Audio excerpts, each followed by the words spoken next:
Why, hello there. Why, hello, stream. Give me 1 second. I'm still getting set up. Just moving stuff around. The cats are fighting. It's a great time. Give me a second. What was I doing? Oh, yeah.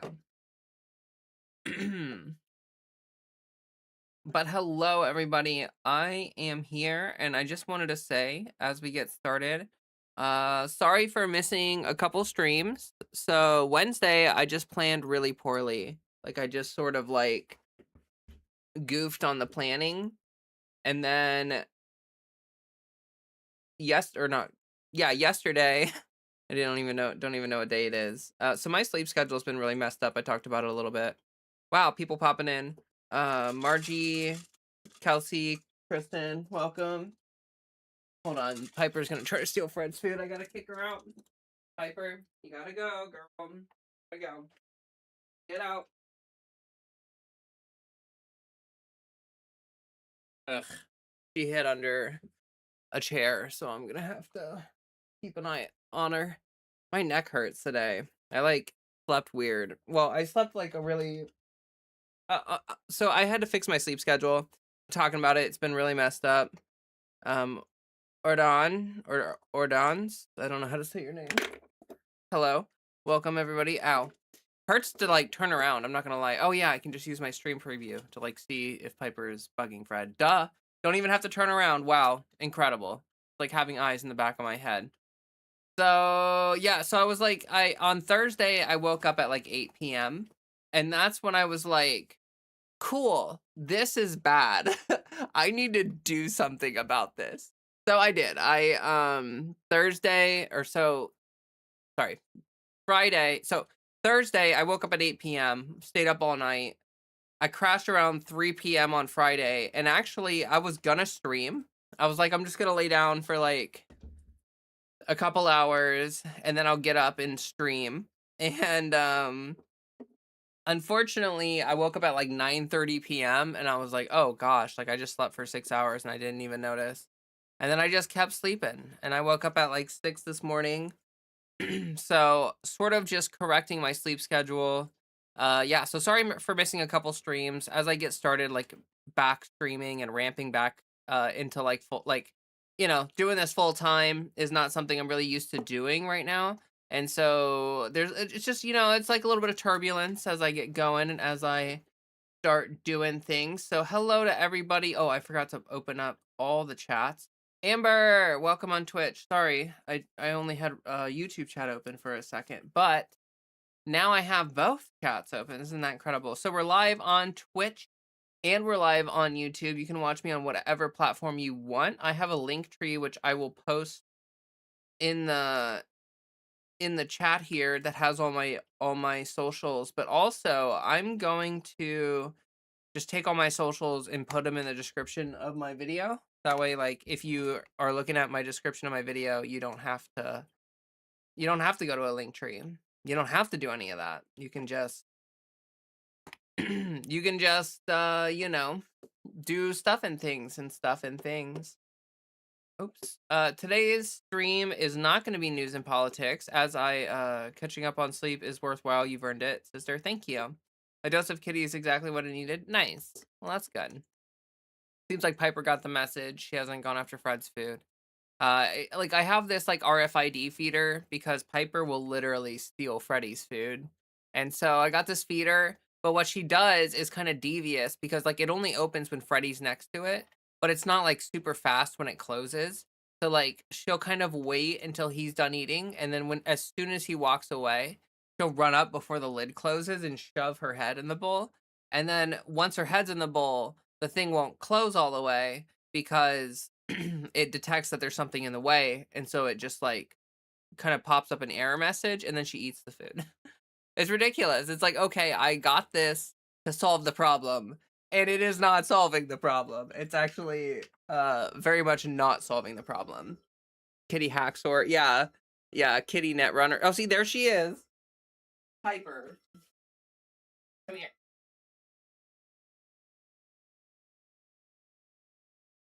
Let me kick this goober out real quick. Oh, before I kick her out, this is Piper. She's the orange kitty of the household. She is she has super cat autism. She has the most cat autism I've ever seen in my life. Give me 1 second. All right, through the door. Through the door.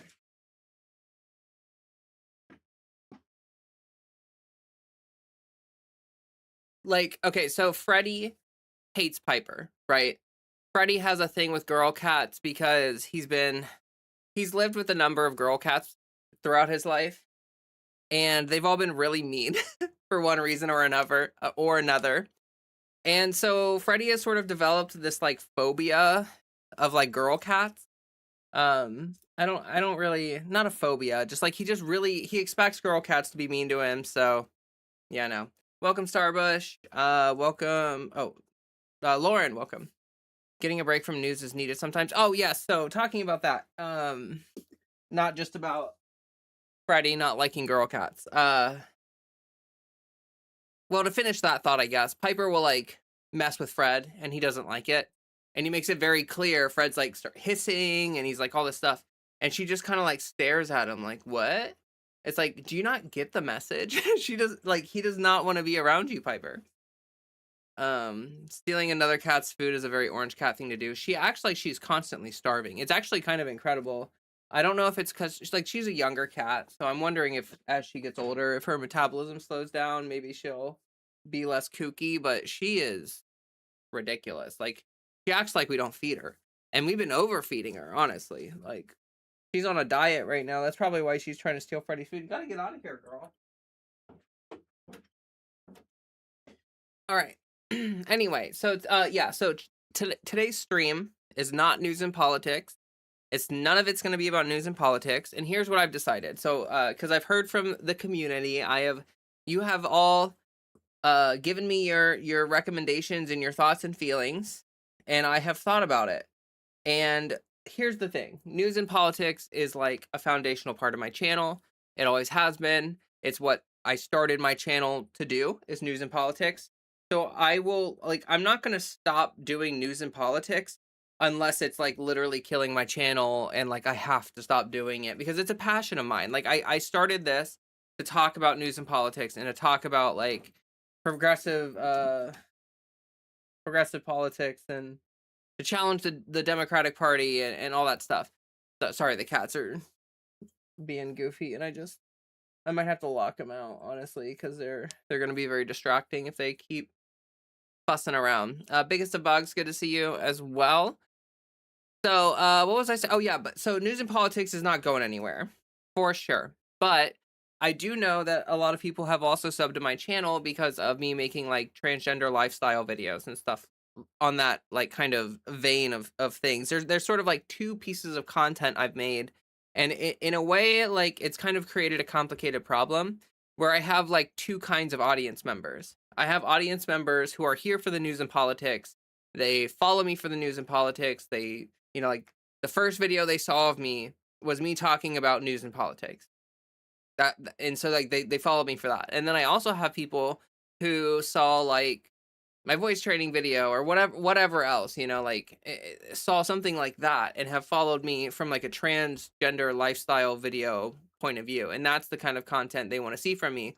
And unfortunately, there's not a lot of like, there is cross section between those two communities, but it's not like a one-to-one thing. Like there are a lot of people who are into news and politics who might not care so much about like the personal, like my transition story or like my tips or like just talking about, life stuff. There are a lot of people who aren't into that. And then there's also a lot of people who aren't into the news and politics because they want me to just talk about life and stuff and they just like my personality, but they news is like too stressful for them to follow on a consistent basis.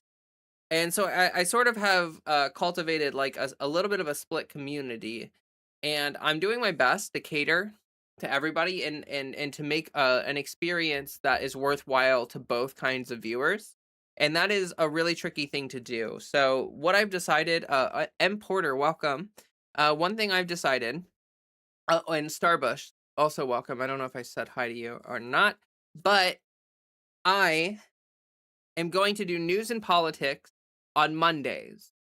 So I've also here's kind of the glorious thing about it, right?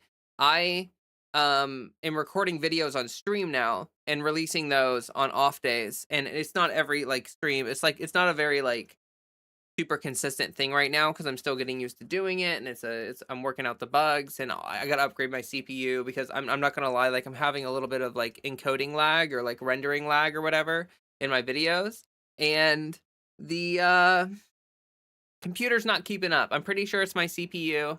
I think encoding is a CPU process, if I'm not mistaken.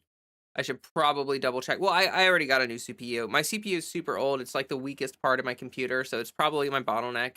I need it anyway for gaming. I'm hoping it fixes issues with like encoding and uh like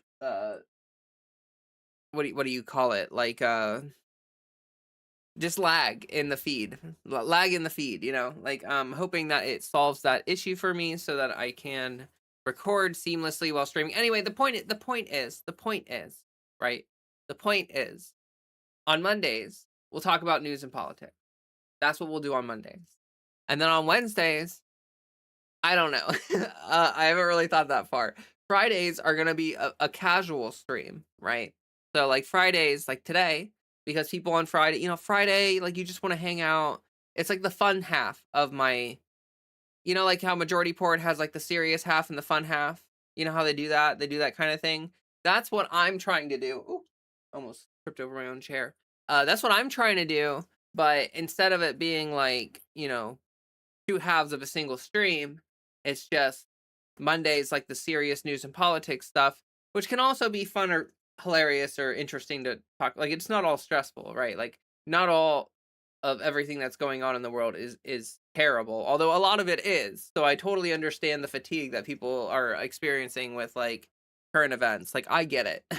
Trust me, I get it. After 10 years of Trump, I think we're all just sort of like a little like burnt on like drama and catastrophizing and all this stuff. Anyway, so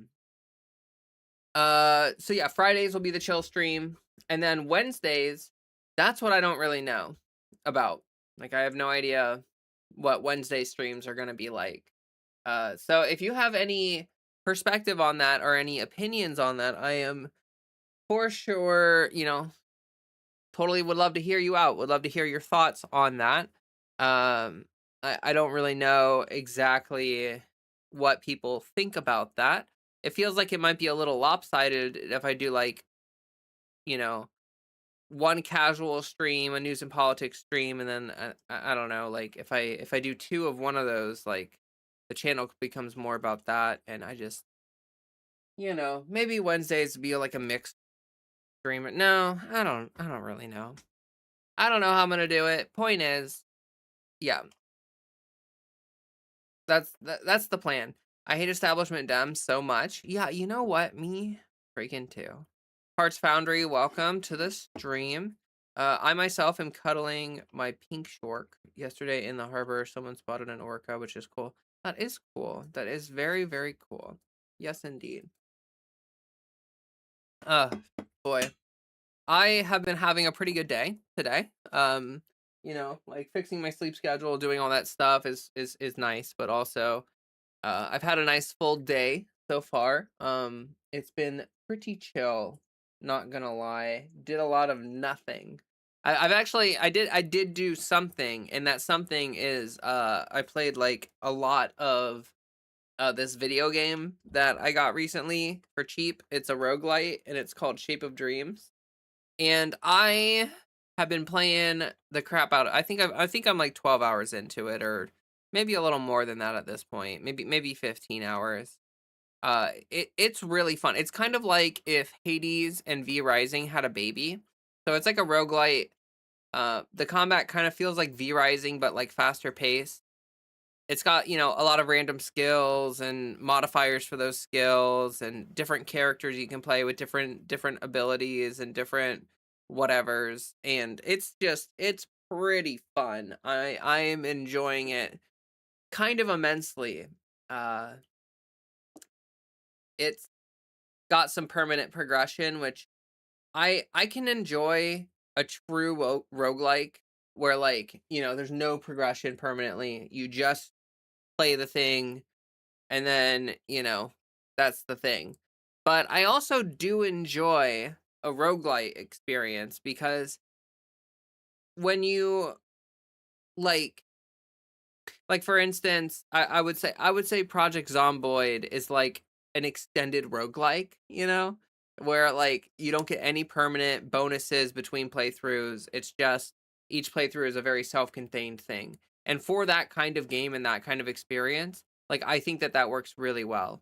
But when you have something that's like a short run game or like something where like like Risk of Rain style thing, you're doing like 40-minute runs, sometimes you get really long runs or whatever. It's nice to have like a progression mechanic outside of the run so that like even runs that don't go forever can be like useful and help progress your character. You can see yourself like consistently moving further and further, like pushing further and further into the game or lasting longer. It's just like it's good stuff. Like I think permanent progression can be really really nice for those kinds of games. Of course you have to do it right because sometimes it makes the beginning of the each run like really trivialized, and that can get really boring for that first like chunk of the run where it's just like super easy. But I don't really think that that's that big of an issue. Turtle Bird, hello. You're about to be Hearts Foundry is about to be 60 days on E. That is awesome. That's super awesome. Um Congratulations on that. I hope it's been good for you. I hope that you are exploring new feelings, and I hope that it's helped you. I know that when I started HRT it helped me like immediately. Like I immediately started feeling better. I know that's not everybody's experience, and that's totally fine, but I just wanted to say, like that is definitely something for me that happened. And I hope people have that experience. If not, that's fine too. But I found it really affirming that when I took HRT, like within like a couple of hours, I was like, whoa, I feel kind of different in like a really good way. And that's been something for me that I've always had. Like I'm very, very sensitive to like small changes in my diet or in with medication. I notice those things very quickly. Some people like it takes them a couple weeks to start feeling the difference or whatever. But for me, usually stuff is pretty quick and immediate. And yeah, for me, when I slapped on my first patch, I was on patches for the first year of transition, and it was, it immediately felt different. It was kinda wild. I was driving home, like, I put it on after I got it from the pharmacy, drove home, and I was like, "Whoa, whoa." Hey, Quinn, welcome. Uh, I'm having to ration my E at the moment. Sir, I'm so sorry to hear that. I hope that you're able to, find a source of E for you. Did you, like, lose a provider, or, did insurance stop paying for it or something? Like, what's going on there? You may want to look into seeing if you can find like some sort of like Canadian source, if you know what I mean. 18 years here, it only gets better. Congrats to everyone on the journey, Miss Raven. That's awesome. Congrats to you having 18 years in your transition. That's pretty incredible. I'm 2 years in, and actually, like I feel like I should make a 2 year video, but I'm already like 2 years, and my HRT anniversary is 9/11. Which is kind of nice because it gives some different meaning to the day for me, but it's also just really funny because I'm always like really happy on September 11th because it just is a day that has very positive feelings for me. But obviously it's like, on a national level, people think about something very different when they think about September 11th. But yeah, it's been like 4 months already, so I don't know if it's really valid for me to say, like, I'm just now, I'm not just now hitting 2 years or anything, but I don't know. I'll think about it. I definitely wanna do more, like, lifestyle videos, like, stuff like that, um, as well as, news and politics. Uh, Lord Nebo, welcome. City, welcome. I think I don't think I've seen something from you. I'm also highly chemosensitive. Figured it was a feature of my tism. Me too, honestly. Like I tend to be like really sensitive to sensory information in general, like with smells and touches and sights and things. Like sometimes like I can notice details on someone's like clothing that other people don't notice, or like smells, especially. Like I'm really sensitive to smell, especially after starting transition. Estrogen made me monumentally more sensitive to smell. Even though I was already pretty sensitive to it, it's like now it's ridiculous. Like I feel like a bloodhound or something. Vigorous Gypsy, welcome. Cassidy, welcome. You're late, but here you're not that late. I've only been going for 20 minutes. I'm the only weirdo I know that didn't take special note of your HRT anniversary. That's okay too, though. You know, like there's nothing wrong with that. Fred, you got a dirty butt. He got a dirty butt. Had to move to California to feel safe. Oh, I'm sorry to hear that. Yeah, I mean, you know, it's fine. I mean, you could just like if you remember the month or something, you could just pick a random day or whatever you think the day was. Like you don't have to be like perfectly accurate about it. Like who's really like what's who cares, right? Just just assign a day that gives you significance. For me personally, at about 15 years, my skin got crazy sensitive. I have to use hypoallergenic everything. Skin becomes baby soft. Yeah, I noticed my skin getting softer pretty quickly on HRT. Actually, there's kind of a really interesting thing about cell replication rate. So a lot of people don't know this, but like your cells replicate at different speeds, right? So like certain cells are alive for a long time, and certain cells are alive for a short time.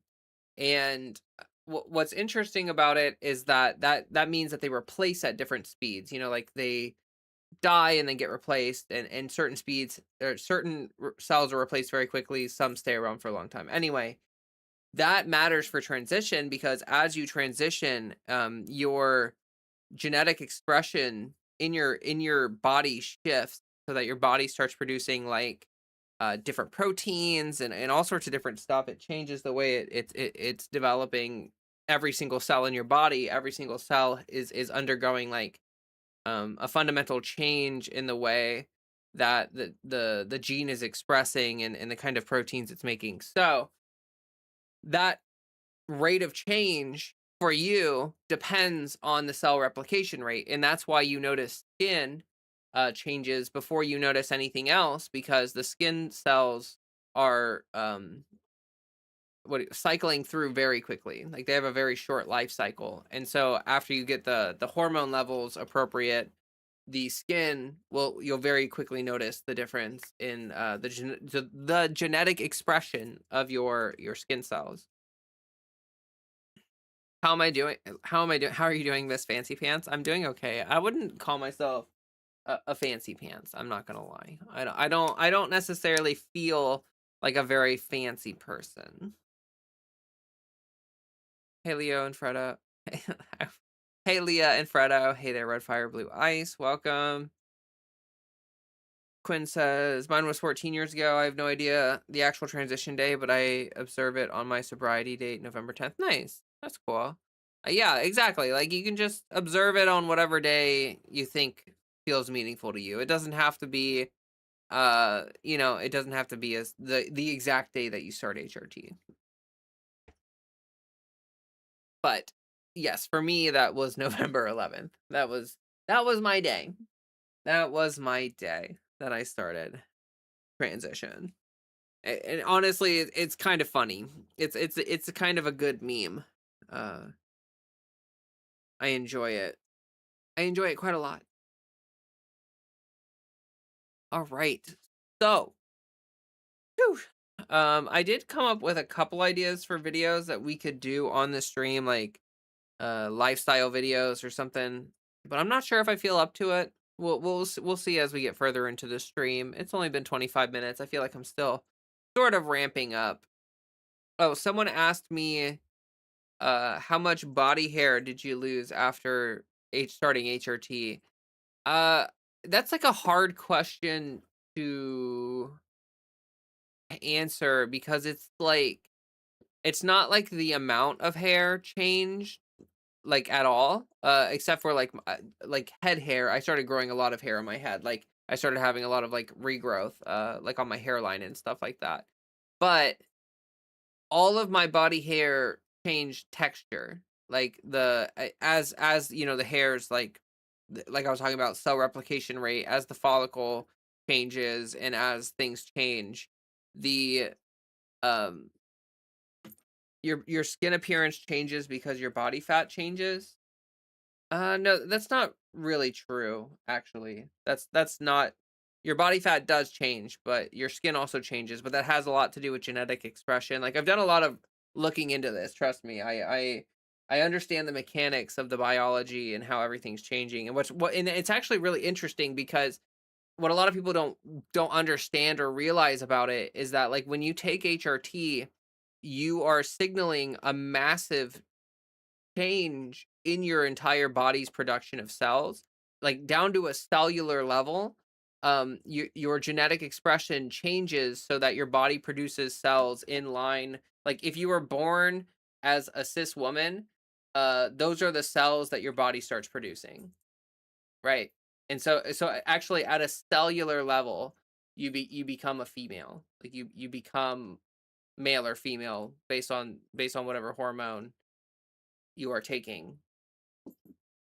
Like, anatomically, you may have like some, a little variance going on there, but you're actually changing the way your genes are instructing your, because like genetic expression is affected by a lot of different signaling things going on, because like a lot of stuff is done in your body either by like two means.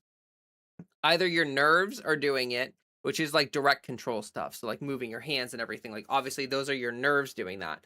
But things like uh how fast your cells are developing, or what kind of cells are developing, or what kind of proteins are being used, all of that stuff is actually controlled via like hormonal and chemical signaling going on inside of your body, which affects the expression of your DNA, changes it, and therefore changes the kinds of proteins that your body is using to construct the cells that, make up your entire body. It's an incredibly like deep change in your body. And a lot of people get like obsessed with the aesthetic changes, but like I think that it's more important to appreciate like the change at a mechanical level that's happening inside of your body, regardless of whether you look a lot different. I meant your body fat distribution changes. Yes, it has nothing to do with like why your skin looks different. I mean, it may be very slightly because it can change like how gaunt you are, or how like whatever. Yeah. So laser is always an option for dark hair, but it's not completely permanent. Yeah, laser is an option. I got laser on my face, and I'm honestly like, I still need to do more. There's an electrolysis clinic near me, and I think I'm gonna go there one of these days and try to get like just like talk to them about the process, because like they don't have a phone number, so I can't like call and talk to someone about like, I have a couple questions, like how long, because like I know with electrolysis you have to grow out the hair to a certain length before they can do electrolysis to it. And so like I'd have to like not shave for a certain amount of time, and like I am not gonna be on stream with like an unshaved face for 4 days. So like I need to find out like how long I have to let that shit like grow out before I have the electrolysis appointment, stuff like that. But yeah, I had laser. I had like 8 sessions of laser on my face, and I'm thinking that like I'm just gonna like the stuff that's left over, like I'm just gonna try to like finish it off with electrolysis. Laser seemed to work pretty well on a lot of the hair, but there's just like some stubborn ones that I think electrolysis would maybe be a little more efficient in getting. Um, but yeah, my hair, like the amount of hair growing on my body and stuff didn't really change, but the kind of hair that's growing did change. Like, it's so much like my leg hair is like, it used to be really wiry, like when my body was running on T. before transitioning, like my leg hair was like really thick and wiry, but now it's like really thin and soft and like it doesn't grow that long. It's not curly. When before it used to be like long and curly and thick. And like you can literally see the difference in like the way that the hair looks. Which is really interesting. Again, it comes down to this like difference at a cellular level that people don't really think about.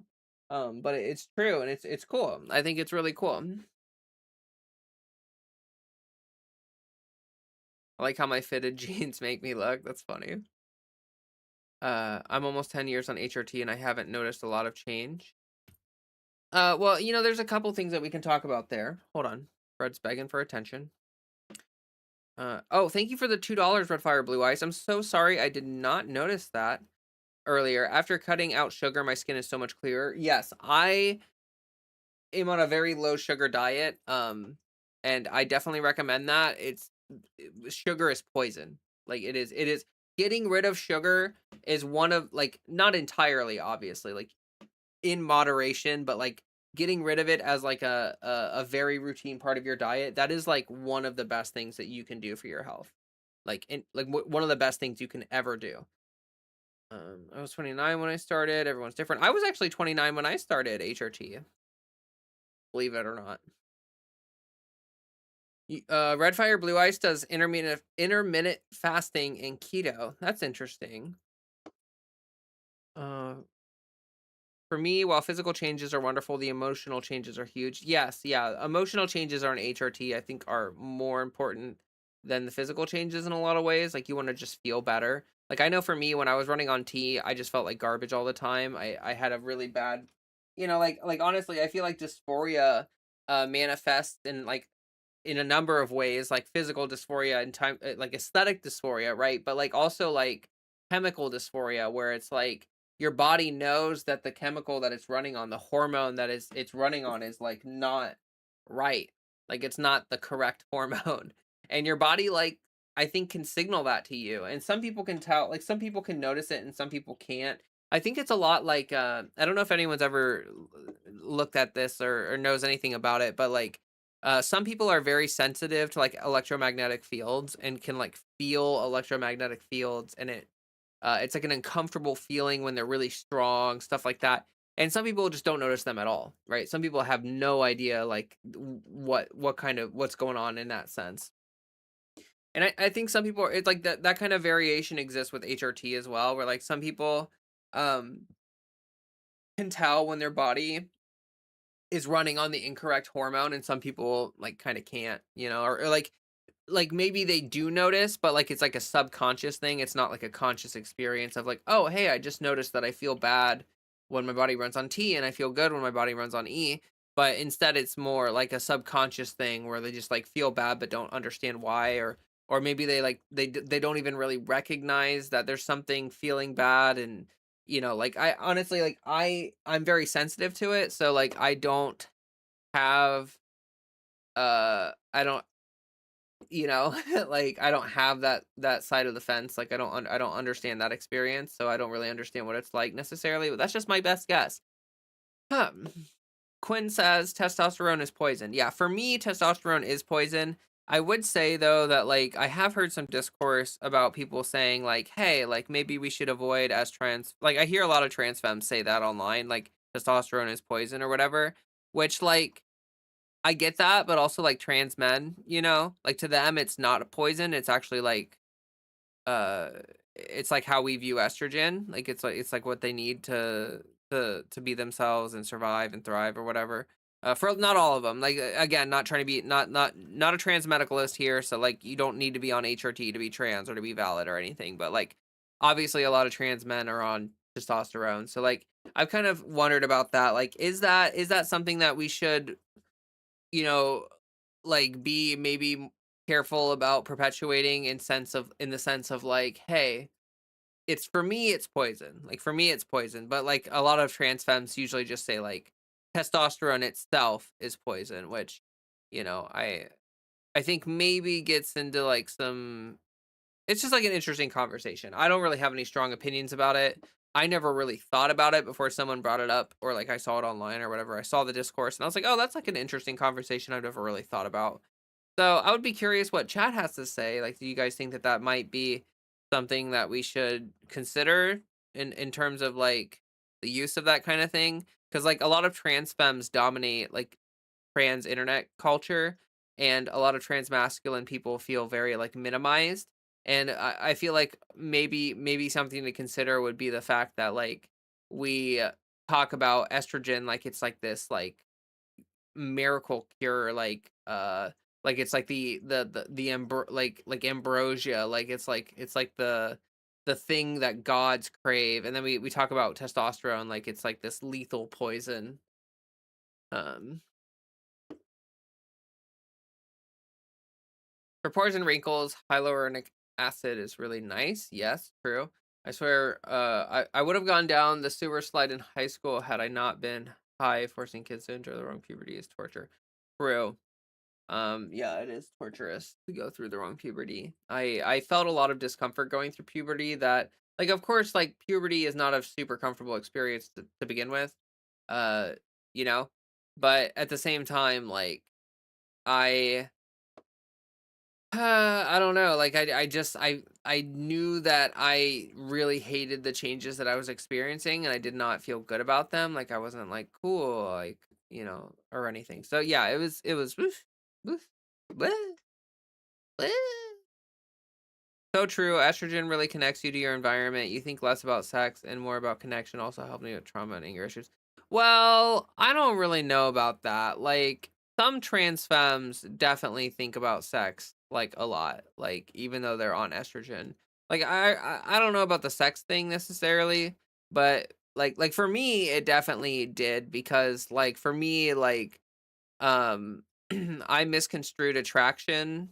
Like I thought gender envy was attraction for for a while, and like it made certain it made things really confusing for me. So like like being with a female partner was like, or like being with a woman partner was like a way for me to like kick the can down the road, ignore my problems, and like live vicariously through my partner.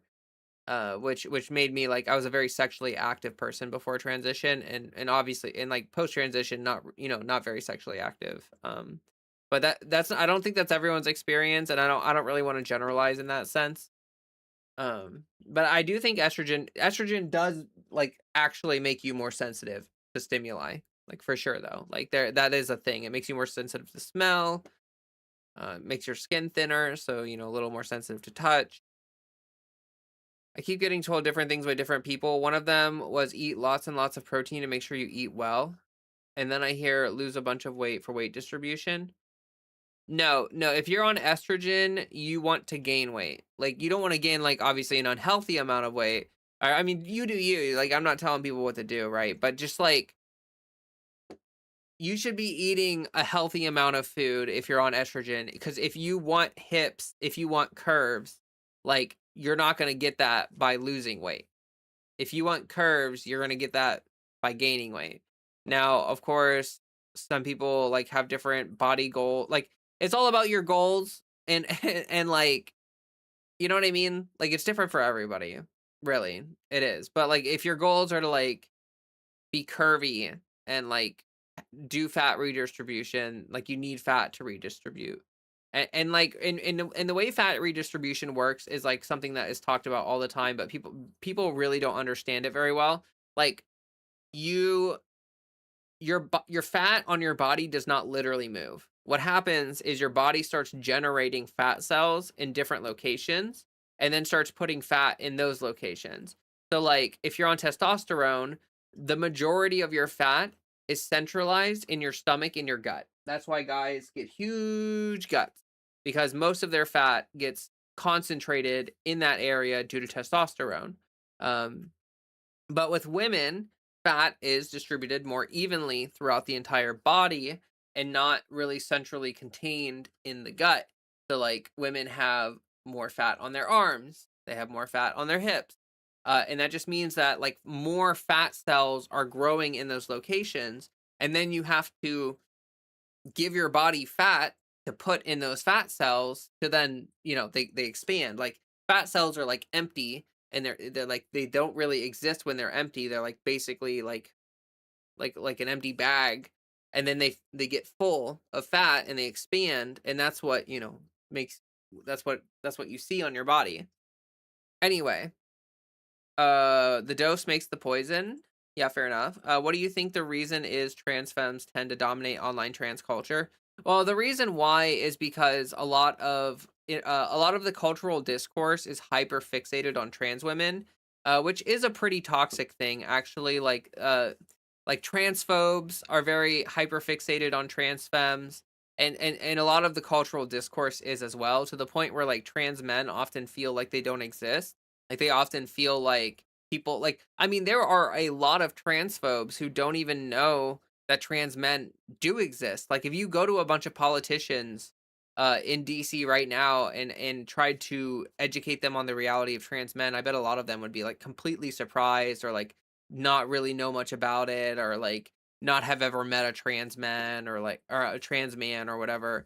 And it's just like the reality of the situation. It also like there's a lot to talk about in terms of like the social power dynamic, where like we live in a patriarchy, we live in a misogynistic society, and if you are born and raised as a guy, and then you transition to be live your life as a woman, a lot of people view that as you like betraying the patriarchy, or betraying like you're in the superior social power dynamic, like you're in the top of the power dynamic, and then you just willingly give that up to be like a lot of misogynistic men view women as inferior, so they view it as like degrading yourself, or they view it as like becoming like a lower life form or subhuman or something, because that's how they view women. They view women as like subhuman, or like these property, or like whatever. And trans men is kind of the opposite. They're women, and then they become men, so they sort of like grow into the social power dynamic where uh people don't really like have like a lot of men don't really have a super negative reaction to that. Like the reactionary reaction to trans women is a lot more powerful than it is with trans men. So, to me, hormones help align what's already in your brain. Yes. Yeah, exactly. I work with at least 10 trans men who are all medical professionals, and none of them have ever pushed back on me saying so. Several are close friends, and would if they felt they needed to. That's actually really good to know, Quinn. That like I know some trans men online, or like whatever, but like I don't, it's just like online discourse I saw. So that or online discourse I saw. So yeah, I appreciate you saying letting me know. Um it's just like it was just a yeah. Yeah, anyway.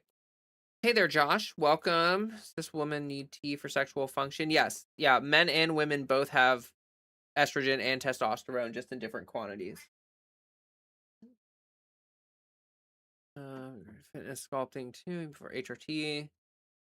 I remember growing up before first puberty, and my dad saying, "Eat sauerkraut; it'll put hair on your chest." And my automatic mental thoughts are noted: "Don't eat such food." It's a crazy time for you. Oh, that's funny. Cortisol is the culprit. Estrogen causes sugar cravings. Estrogen causes like caloric cravings. Estrogen, like if you're on estrogen, your body is starting the reason why women have a higher fat content in general is because they tend to be like, the child bearers or whatever, and so like, uh, if you're gonna be like rearing a child, you need like for survival needs, like you need extra reserves of fat to like, you know, if you neglect yourself a little bit, or if you run out of food while you're pregnant, you don't want the you know baby to starve, or they meet one and they just don't know it. Yeah, that happens a lot too with trans women. I think being ignored by the discourse is a blessing. Trans men got it good. Yes and no. um I think it's good and bad. I think it's good in the sense that, like, of course, they get less hate overtly, but it's bad in the sense that, like, it's harder for trans men to advocate for their rights and for things because, people don't even know they exist half the time. A little bit of Freddie Kim, a little bit of Freddie Kim.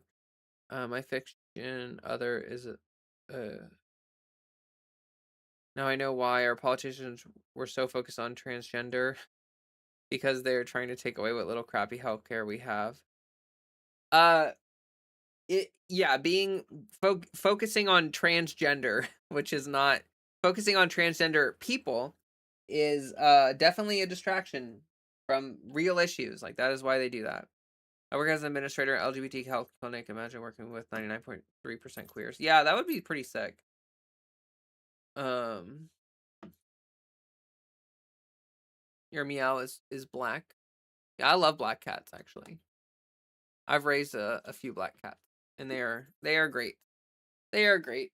Freddy's butt is disgusting. I need to give him a good wipe down after stream. Put on the bust out the wet wipes.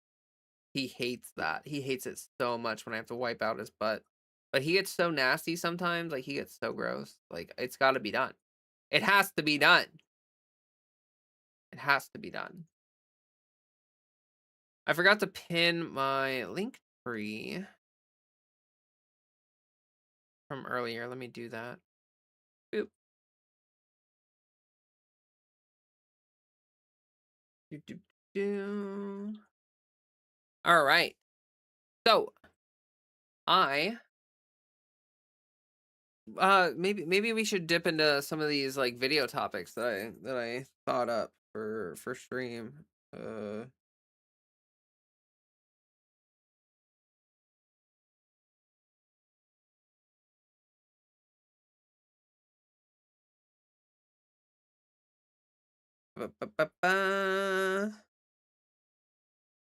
Oh, I might wanna look in. I have not looked into I heard about the trans athlete Supreme Court thing. I don't know. I might save that for Monday because it's kind of like a politics thing, but that is actually something I probably want to look into next stream on Monday. Let's see.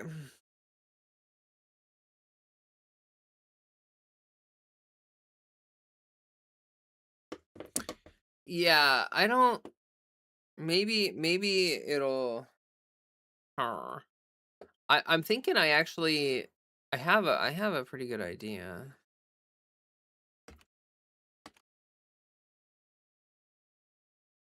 Oh, in the morning.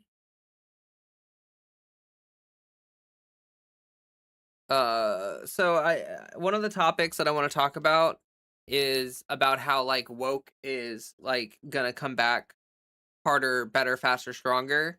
Like how woke is like woke 2 is gonna be here. Like honestly, woke 2 is like almost already here.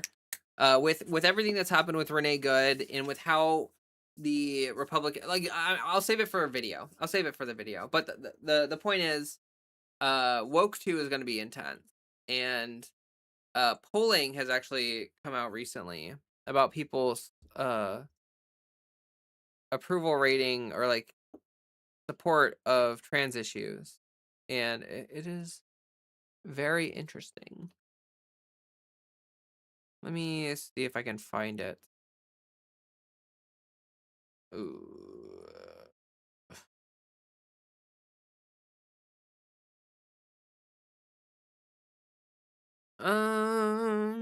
Mhm. Let's see.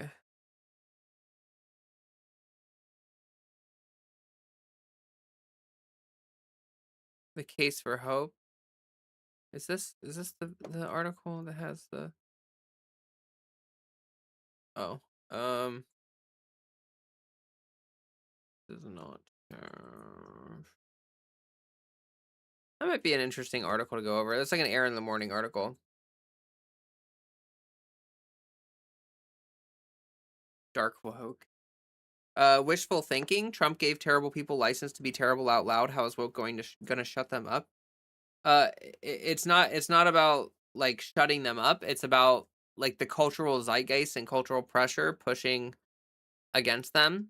Like, for instance, look at how people are reacting to ICE, and like the right wing is having an impossible time defending ICE in the public eye. And it's like the woke narrative on ICE is the popular narrative. Like it is unpopular to support ICE right now. It is the unpopular position. And like, I mean, there's a million reasons, but like the Republicans are abusing all their power. They are doing it without spin.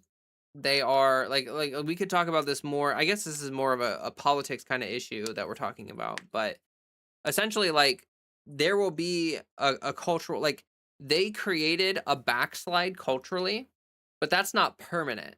Like the shift to the right that we are experiencing culturally is not some new permanent structure to that like everyone is going to like people are very wishy-washy in the public. Like, it's like the what do people call it? The vibe of the moment or whatever. Like, when Trump won, the vibe of the moment was like, hell yeah, baby, America is so back. The right is the base party, and they're full of the chads, and they're going to do all of the glorious things to lead America back to glory or whatever. And they have failed 125,000% on all of that. They have failed. The reaction to ICE isn't in any way woke. It's simply moral. No, but what I'm saying is that the reaction to ICE that culturally we're experiencing is a left-wing reaction to ICE. People are not bowing down. People are not kowtowing. They're not ratting out their immigrant neighbors. They're not doing any of that. They are acting on, like, they're acting with resistance. And that is like a left-wing position. And that is because culturally a lot of things are moving to the left. Like, I just saw polling on this recently. I actually don't know where. I thought it came from Aaron in the morning, so I'm gonna have to look to see if I can find it. Let me. But recent polling shows that, like, essentially trans support dipped heavily, but is like already coming back.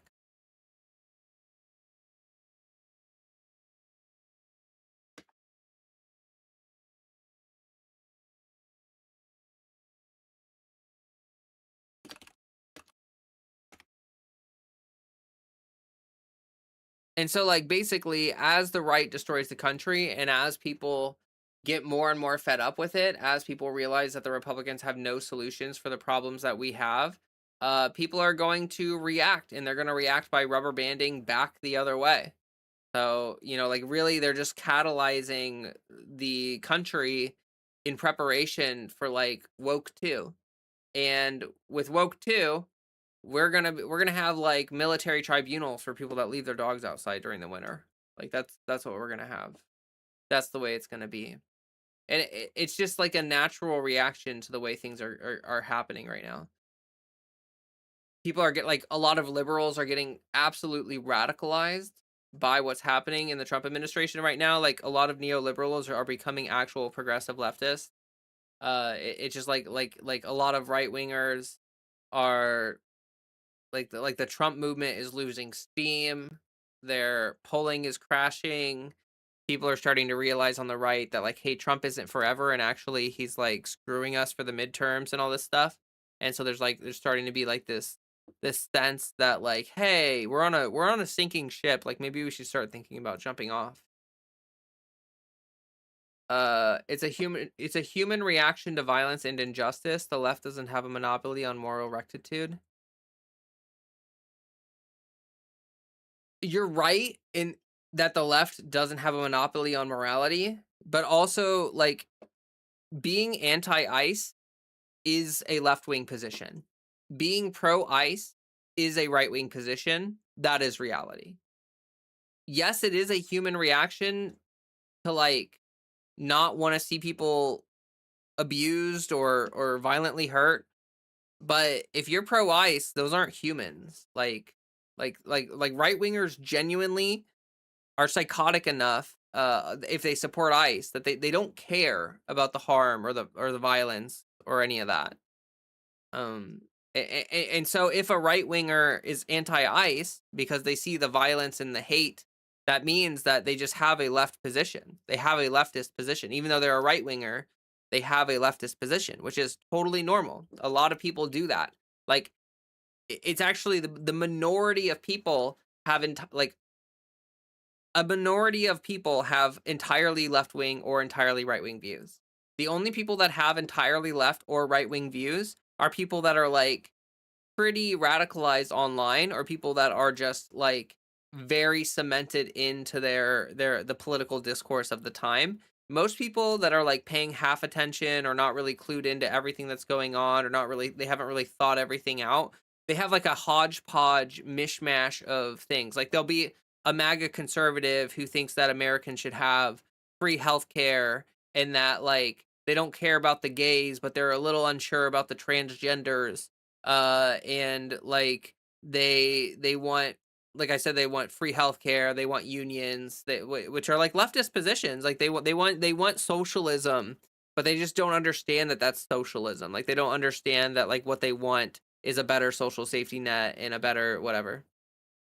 Facts and reality always skews left. Yeah, no, I mean, yes. The left position is the correct position. It is the factually, scientifically supported position, and the right wing position is the position supported by psychopathy and lies and misinformation and hatred and fear.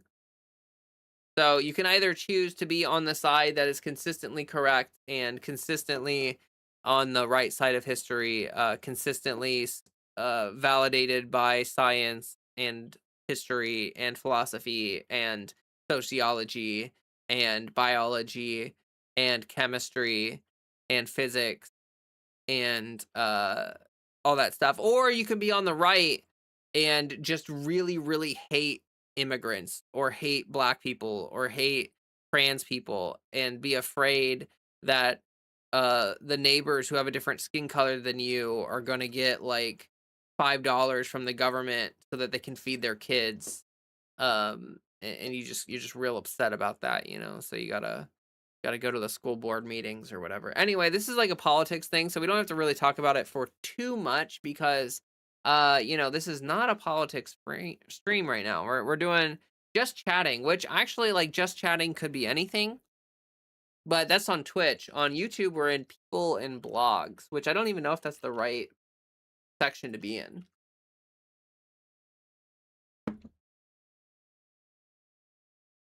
Let's see here. Donald Trump is just a distraction because our politicians have nothing to offer us. True. The only reaching across the aisle is if it means smacking the PDFs on the right. True. I can't understand these right-wing LGB without the T people that don't know the right will come after them. Yeah, the LGB without the T, like those people are some of the most like short-sighted people that have ever existed in the entirety of. They're just reactionary queers. They're queers. They're a part of the queer community, but they're reactionary, and that's just made them the way that they are. We are going to make the Nuremberg trials look like a Sunday afternoon walk in the park. Joshua, I seriously hope that's true, and to be honest, I will not accept anything less than that. These people need to pay a price.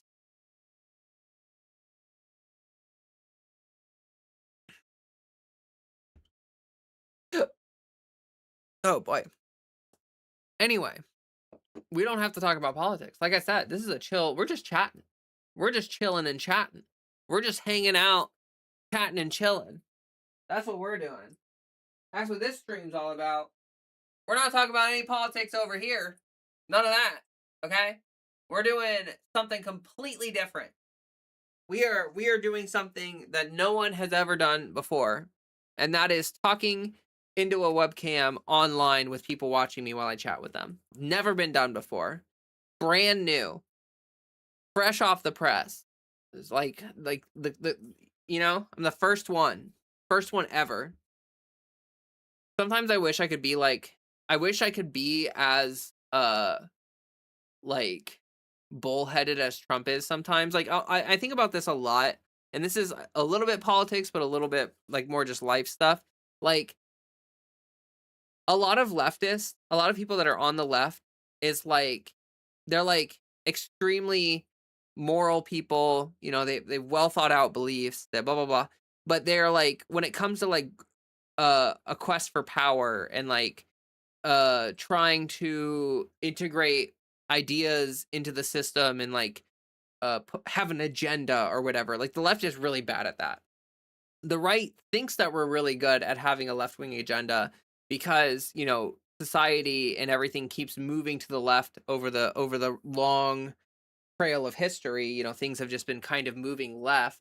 But but a lot of leftists, like really good leftists, have sort of like this they have shame, you know, like they don't want to have like they're not in it for the power, they're not in it for the whatever.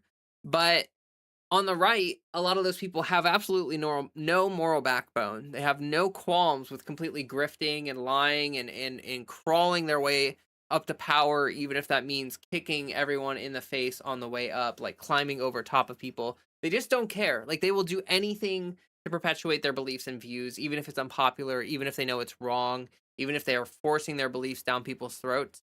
They'll do that because that's like they just like they don't care or whatever. And like I feel like we need leftists who are, you know, moral and good people and have well thought out beliefs, but also have that kind of shamelessness where they can plug themselves and they can like honestly, I have that issue a lot with my streams. Like I have a hard time asking for money. Like I'm doing this full time now, and so like I really need to grow my channel. I really need things to like get better. And one of the things that I have a hard time doing is like asking people for help or money or like, you know, like trying to work the algorithm in a way to like grow my channel for selfish means, which, you know, it is a selfish mean, but it's also like I'm doing something good with my channel. It's not like I'm here perpetuating like flat earth theory or like or just like enabling brain rot or grifting off of like some dumb audience. Like I'm doing something real here that like is meaningful and is like doing something good for the world. And like I wish I had more shamelessness to pursue power in that sense, like to grow this as quickly as possible. Phew. The first and only stream. True. We trailblazing. Welcome, Sputnik. Uh, LB LGB minus T is astonishingly common, and many feel comfortable saying so out loud in queer spaces. That's why I'm not as optimistic as Leah.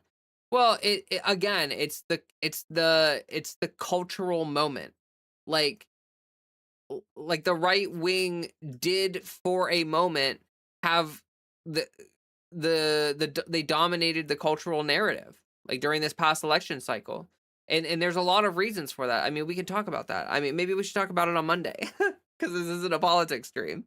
But I guess you see, that's the thing that's hard about this is like talking about the transgender issues or talking about like being trans is inherently political, and like a lot of politics is inherently involved in that. Like talking about being trans involves talking about politics quite a lot. And so like I'm having a hard time with the idea of like, oh, Monday is only politics and Friday is like not no politics or whatever. Like that's I'm having a bit of a struggle with that. Like I think maybe the thing is that like Friday I won't focus on politics. Like we can talk about it, but like I won't cover news stories or I won't like go on for hours about politics. Like I'll weave in uh some more like life stuff for the majority of the stream, I guess.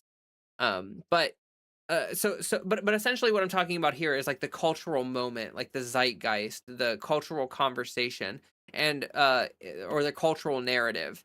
And for a while, the right wing dominated that narrative. They dominated it entirely. Like there were a lot of people who felt like they you know they were spitting or they were based or whatever.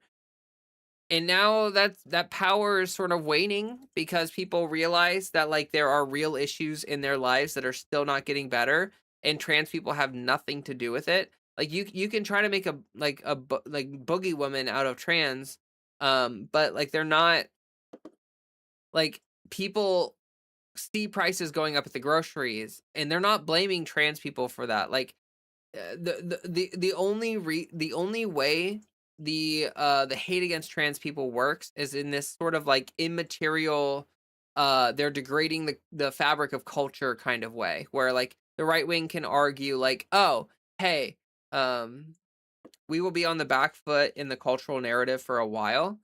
I i don't think that's necessarily true, honestly. Like I don't think that's necessarily true. Like we are set back for sure. But if anything, I've talked about this before. I think that the right wing focusing on trans issues so much has brought more attention to us in the sense that like people are more culturally aware of trans people now. And so there can be uh there can be a conversation after this where people, like the right wants to erase trans people, but they have done is they've talked about us so much that like even if people don't know much about trans people, they understand that trans people exist. And as soon as the fever breaks on the cultural narrative stuff that I'm talking about, which I think it is happening right now, I think the fever is breaking on the right, and people no longer are really bought in to what they're talking about. People are just like people are wishy-washy. Like people are gonna learn more about trans individuals, they're gonna learn more about the issues, they're gonna see the cultural conversation shift, and they're gonna follow suit. um and that's actually kind of something that I advocate for a lot on my channel, is that like I think we need to like capitalize on this moment. Like people are talking about trans people more than they have ever talked about trans people on a personal or social or cultural level. And I think that we need to capitalize on that moment as much as possible to try to educate people or get people informed on trans rights, and be vocal advocates for our rights. Like that is a thing for sure that we can do. Freddie's begging for attention. Honestly, the fact that you feel kind of shameful asking for money makes it easier for me to support you. You aren't for the power, and you're fighting for what I believe is right. Well, thank you, Chastity. That's really nice of you to say. Like I will say I'm not a materialistic girl. Like I'm not like I don't really care about wealth and fame. Like, I'm not here to like get super rich and get 7 mansions and flaunt my wealth in front of all of you. Like, I want to make a living.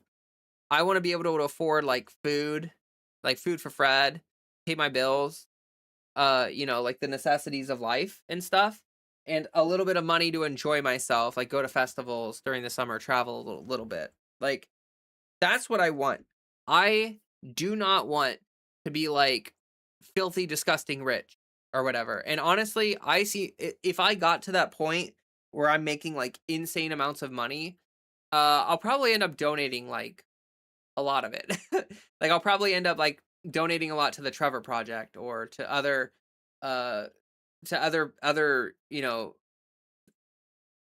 to something that like is doing something useful, right? Because like I very much strongly believe that if you hoard wealth, like if you just have a bunch of money sitting in a bank account doing nothing, just waiting for you to die or whatever, like that is bad. That is really bad. And if you're that wealthy that you have that much money, you should do something with it. You should do something good with it. Um, like a lot of leftists talk about top marginal top marginal tax rates. I can't talk. Top marginal tax rates, and they talk about why, or they talk about how like if you make over 1 million, 2 million, 3 million, 4 million, whatever the limit is, if you make over a certain amount of money, that should be taxed past that point at 99%. Meaning, on the first $100, the first $1 million or whatever, you make like normal tax bracket stuff. But after that point, anything, on the million and first dollar, you're taxed at 100%. So that $1, they take the whole dollar instead of, you know what I mean? And I think that there's a lot, I think that is the way. That's what we need to move towards. Like, you should be allowed to get wealthy and have a comfortable living if you are successful and make a living for yourself. I think that that's fine. But I think that, like, at a certain point, if you're just making excessive wealth, that wealth should just be put back towards the society that allowed you to become that wealthy. Like a lot of these billionaires and millionaires and whatever, like, the country has raised them, supported them. The society has given them the opportunity to achieve the kind of insane wealth that they've achieved. And so, like, doesn't it make sense to, like, try to, like, reinforce the culture in the society that you're living in so that it doesn't crumble to pieces around you, so that your wealth actually means something? Like, that's one thing I really don't understand about a lot of these billionaires and millionaires, is that, like, why, if you're just hoarding wealth like a dragon or whatever, and you've got a bunker, right? Like, let's say the world ends and culture, like, society falls apart because environmental collapse and all this other stuff or whatever. Society completely falls apart. Now, this is a hypothetical, right? Like, I don't think that is, like, necessarily going to happen, but it could happen, right? It could happen. It is a possibility. Let's say that does happen. They just, nothing ever gets better. The world collapses, society collapses, climate change destroys everything. Okay, you've got a bunker, but you've got no electricity. Okay, maybe you have a little bit of electricity because you're so wealthy, you, like, have like a generator or whatever. Uh you've created a system that's so complicated with your bunker and whatever, you cannot live on your own. You cannot survive on your own. And once society collapses, your money means nothing. Like, your wealth is worthless to people.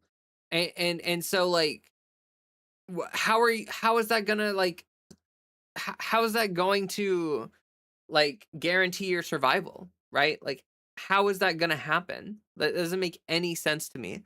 Like, wouldn't you want society to be strong, for culture to, like, for everything to be running really well, the economy to be working well for people? Like revolutionary mindset only happens when people aren't able to make the ends meet. I've talked about this before. If the middle class were doing well, if people felt like they weren't struggling, if they had money to pay all their bills and then had money to do fun things on the side, they could take a little vacation, they could do this and that, then guess what? Like, we wouldn't be talking about, like, revolutionary desires. Like, we wouldn't be talking about that kind of crap. And it's actually kind of, it's just really short. It just shows how short-sighted people are. And it also shows how people become, like, slaves to their desires. They become slaves to, like, the life path that they've put themselves on. Like, it's very clear to me that people like Elon Musk think that, like, the accumulation of wealth is the most important thing that you can do with your life, which is, like, that is a path that you can go down, but you're gonna lose your soul to it. It's gonna, the desire, or like I wonder if Elon Musk even has a goal with the money that he's amassing and the wealth that he's amassing, or is it just amassing wealth to amass wealth? I think it's probably the latter. I doubt he has any grand vision. I doubt he has any grand plan. Like, he's gonna hit $1 trillion and be like, okay, $2 trillion. Now I gotta get 2 trillion. You know what I mean? Like, it's never gonna end. It's never gonna be enough, because he doesn't actually have, like, some definitive end goal of, like, oh, I'm gonna make this much money so that I can afford, like, not to work for the rest of my life and just enjoy things or whatever. And yeah, no, instead it's like, I'm gonna amass wealth, and then I'm gonna amass more wealth, and then I'm gonna amass more wealth, and I'm gonna amass more wealth, and I'm gonna amass more wealth. It just doesn't make any sense. Woo! Okay, let me read. Oh, ooh. Let me read chat here. My back is hurting. Uh, I mean, just look at how many of the Republicans that said Trump is not our guy, we wouldn't support him in 2016, are now, like, on their knees for him. Yeah, no, that's true. Yeah, people are very wishy-washy, especially, like, politicians. Politics is at the center of every trans person's life, whether they admit it or not. You can't talk transness without bumping into it. That's true. In merch, I'll be a pro bono artist for you. I don't know. Would people actually want merch from me? I was thinking that, like, it would be interesting to, like, come up with some art for the channel. Like, I was actually considering doing, like, this is actually a non-politics thing we can talk about. I was considering doing a, like an art contest or something to try to find an artist to do, like, a banner for me for the channel. Merch would be cool. I didn't even think about that, but that would be cool. And I don't know, other stuff, just like emotes for like channel memberships or something for like YouTube chat or for Twitch chat or whatever. Would you believe me if I said in Europe free healthcare is accepted on the right? Yeah, yeah, no, for sure. I do believe that. Yeah, because like it's not something that is a culture war issue on in Europe. Ugh. The right is as resolute in ignorance as I am in provable fact. They are, yes, yes, but they are also reactionary, so they will shift with the tides. I've thought about making a joke conspiracy theory channel to make fun of right wingers, but I'm afraid they would take me seriously. They probably would. They probably would. Like honestly, like you try to be like Alex Jones, but like so ridiculous that like you think it's like funny, and then like you're gonna get people like, oh, you're on the right track, you know. Make a nostalgia day. No, it wouldn't be stuff I make up. It would be stuff you make up, not stuff that's already made up. Oh, okay. Maybe Star Trek, game nostalgia. On the back for the cultural royale. Honestly, the fact that you feel making D&D minis, right? Oh, nice. That's cool. Pick a conspiracy and follow the thread to the source reality for Friday streams. Prove that aliens never never visited Egypt. That's an interesting idea. Like pick a conspiracy theory and like dig into it and talk about it with chat and stuff. That's interesting. The right got pissed off when they saw a picture of a 6'3" trans woman on the winner's podium towering over a crying teenager. It wasn't a good look, and we are still paying for it. I don't know what you're referring to necessarily. Uh, but yeah, I mean, like they definitely dominated the cultural narrative, like we were talking about for a while. But they are quickly going to be losing ground on that stuff. Like the polling has already shown like a reversion.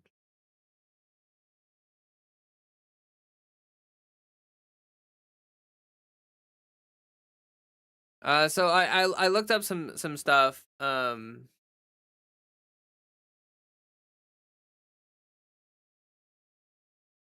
Sorry, one second.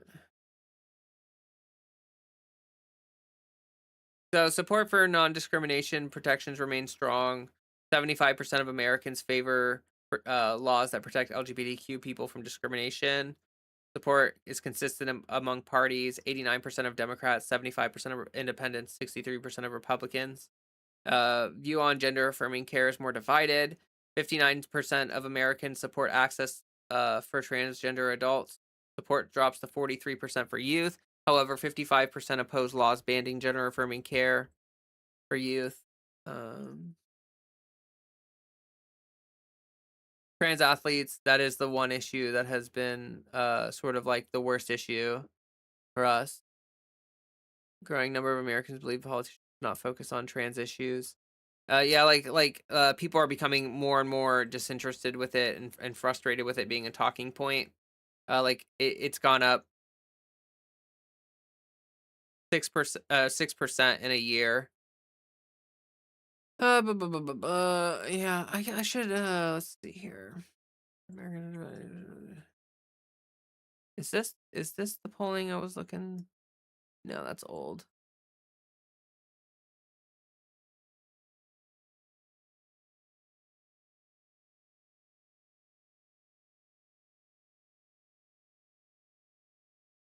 Americans have grown more supportive of uh, uh I can't find the polling that I was freaking.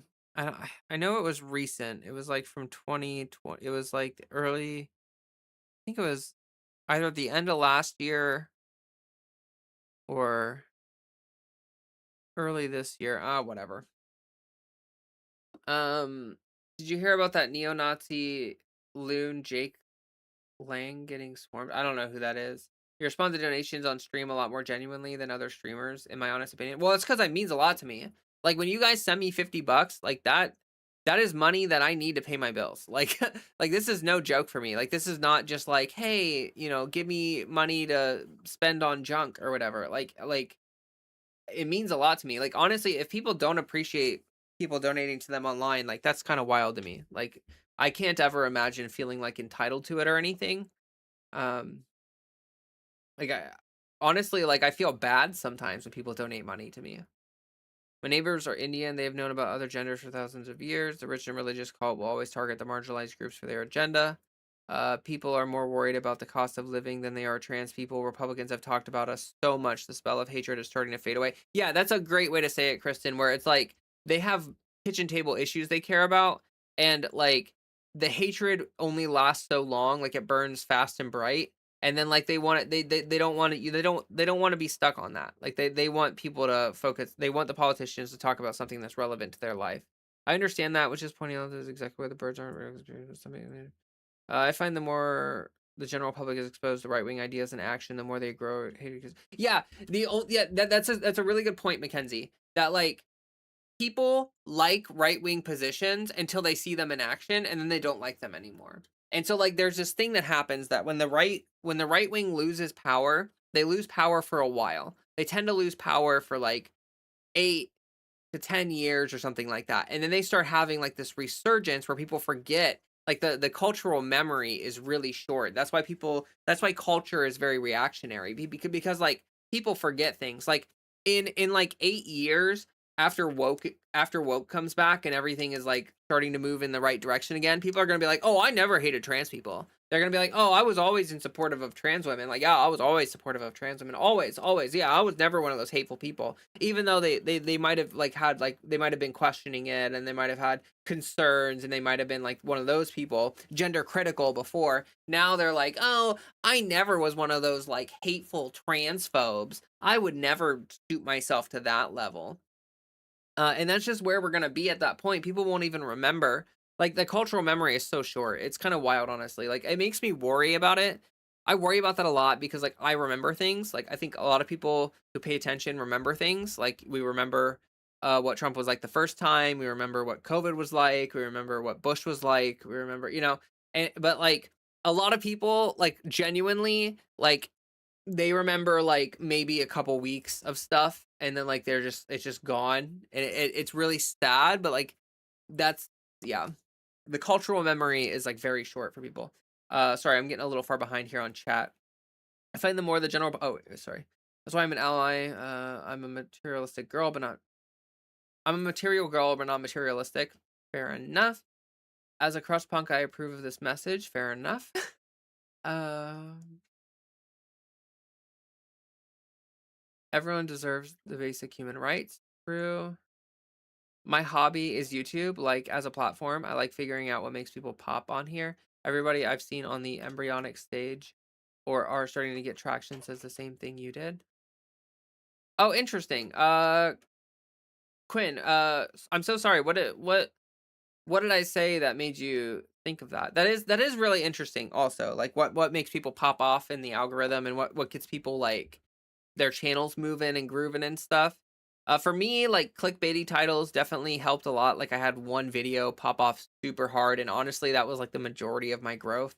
But what did you mean by that? Everybody I've seen says the same thing that I did. I would buy a mug or hoodie from you, especially if it has trans colors. Oh, cute. Yeah. I do graphics, small to huge, since 1977. Oh, thank you for mentioning that. Now I see various right-wing health grifters say DNA, various are real. Right, something retire now. Can we all agree that the sports issue is a loser, left or right? Then why are we campaigning for this? Take the L and maggots are using it as an excuse to inject kids' parents. Oh, so the sports issue, I would say that honestly, I don't care if it is a losing issue. It is a losing issue right now. Like we do not have the majority position on that issue right now. But should we abandon it? No. No. No, I don't think we should. Like I've heard TYT say that, and actually I think that that is a toxic mindset, because that is exactly what the Democrats will do with every issue. Like the second they think that it's not like winnable issue, they just flee from it. They abandon it, and then like they think, oh, the trans sports issue is really unpopular. I better like distance myself from trans rights in general, and they like better, I better do this and that, and like uh yeah, it just really,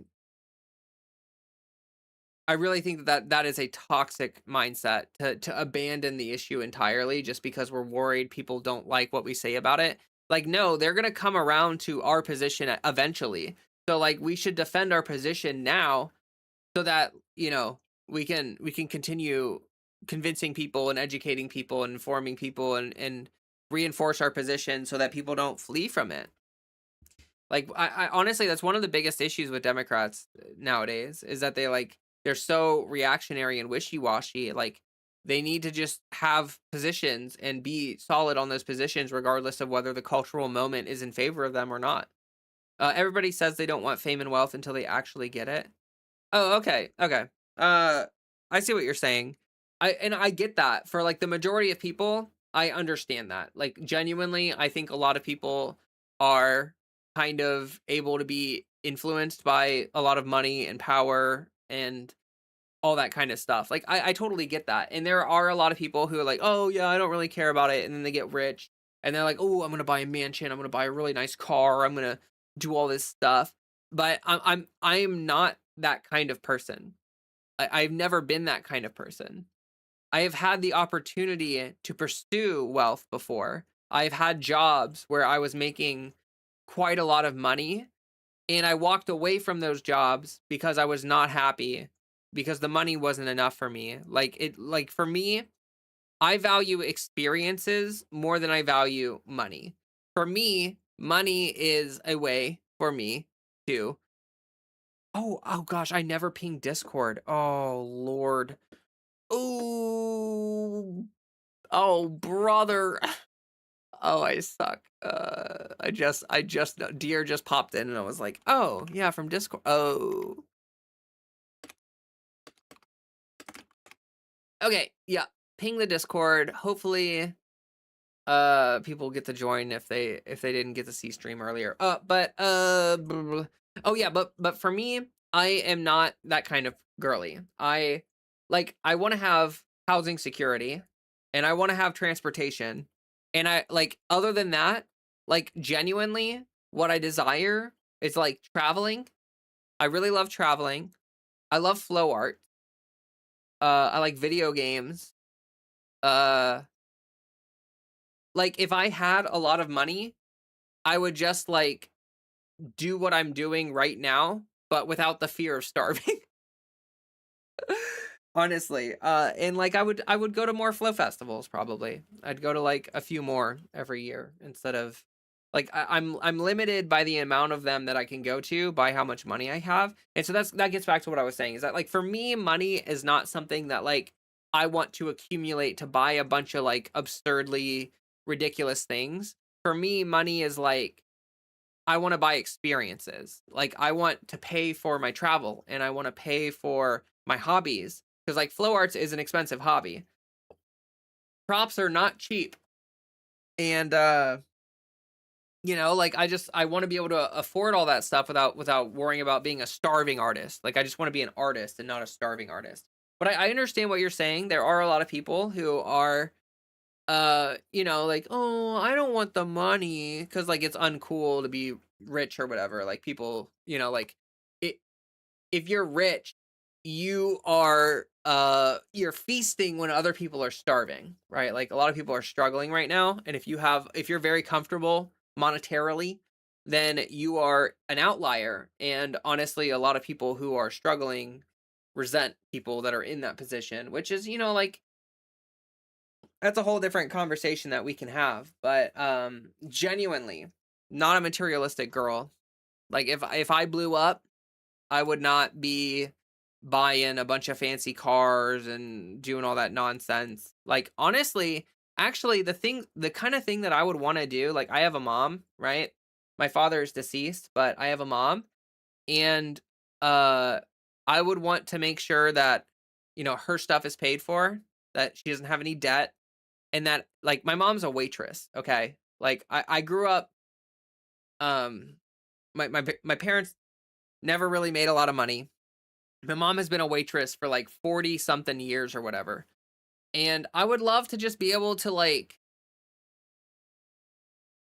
basically pay for her life so that she doesn't have to be a waitress. Uh Queen of the Guinea Pigs, welcome. Welcome, welcome. And also, dear, welcome.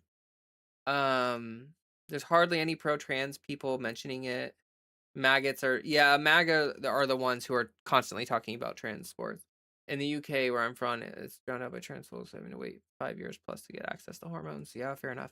I know I'm changing the subject, but I'm absolutely hating the same people upset at us for Kirk, or saying are the exact same people saying good had it coming. Seriously. Oh yeah. We don't have to talk about it too much, but I do think that it's hilarious that, like, I mean, and this has, like, been the thing, like, when Paul Pelosi got attacked, right? The right wing was like, they said some disgusting stuff about that, right? Like, super psychotic shit, right? And then, like, when Charlie Kirk dies, they're all like, "Oh my gosh, how could you possibly say something so horrendous?" It's like, you people feed on the disgusting, like, pig shit that you eat every day. You feast on hatred every day, and then you perpetuate violence and hatred, and you tell people to, like, off themselves, and you're like, "Oh, I don't care if marginalized people die." But then, oh god, it just, the hypocrisy is so, like, flagrant. It's just so, like, it's so obvious. It's so in your face. Like, they have to be like, the cognitive dissonance is must be an insane experience for a right winger. Um, Erica Kirk and co were celebrating his death right in front of everyone's face. Yeah, she was like, yeah, capitalizing on his death and stuff is really gross. I've hated every job I have ever had. I don't really have any employable passion, so I just work to make money like a robot.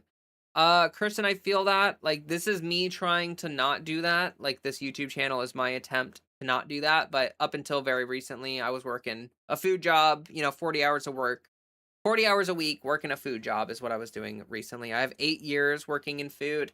And yeah, this is my attempt to not do that. I want, actually, like, I do love massage therapy. And so, like, I'm going to get my massage license back.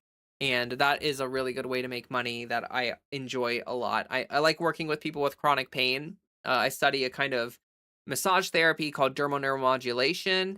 And it is essentially a chronic pain therapy for people that are suffering from certain kinds of nerve pain, like nerve impingements and other stuff, which is more common than you would think, actually. Like, if you have, like, a postural deviation, that postural deviation is likely to cause, like, some kind of nerve pain or nerve impingement or muscle imbalance, which causes nerve pain.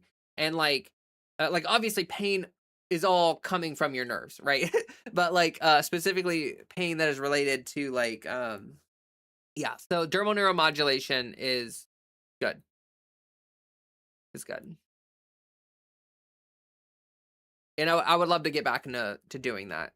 That's actually something I really want to do at festivals too. Like, I want to start applying to, like, be a massage therapist at festivals, get paid to go, get a free ticket for being, like, essentially a vendor. Ba, ba, ba. Where do you want to go? I was a professional traveler before Trump 2.0. I love traveling.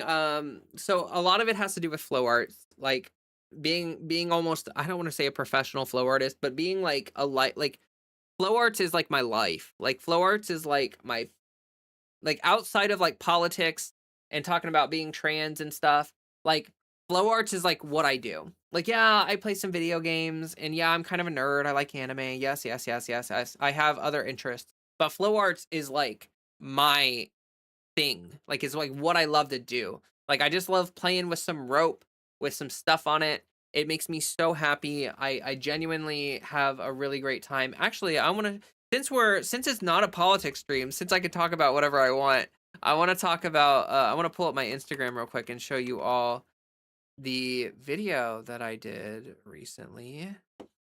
Very recently.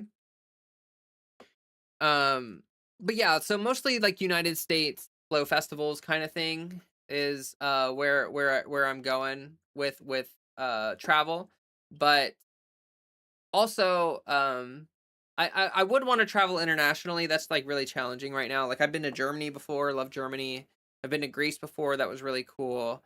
I would love to go to like Italy because that's kind of like cultural heritage. Other than Germany, Italy is like my other cultural big place to go. Would love to go to Ireland. Would love to go to a lot of different places. Honestly, honestly, just like I would love to go to Japan. I'd love to go tons of different places. That would be so sick. But that's really not very doable right now.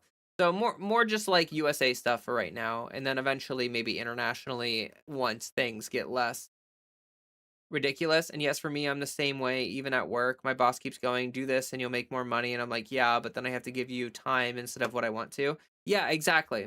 I also want to travel, but I gotta find a job where I can stay for the long run. Also, sup. Um, yeah, I traveling is expensive.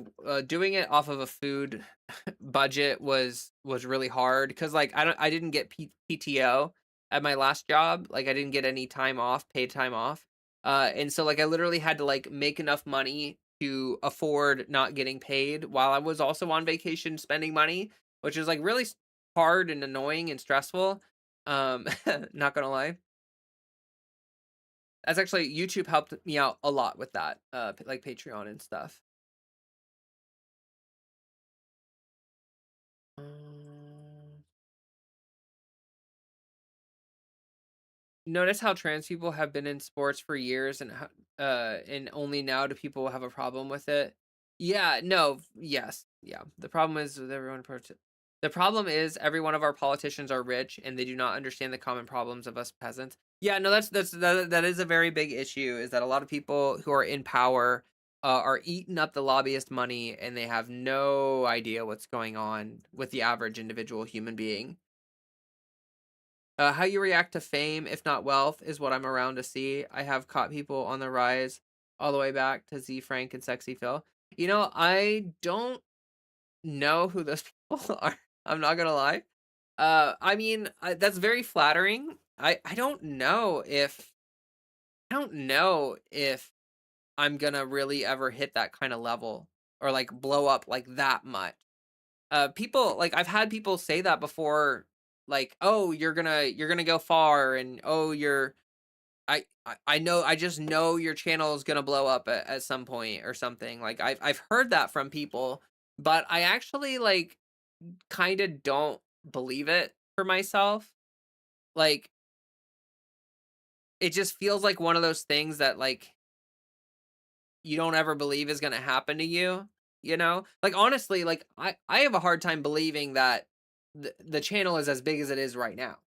Like I have hard enough time believing that the channel is doing as well as it is right now. That's really hard for me to believe. Like the amount of Patreon subscribers and everything that's going on, really, really hard for me to understand that that's like real and happening and stuff. And I super appreciate it. Like everyone's been really generous.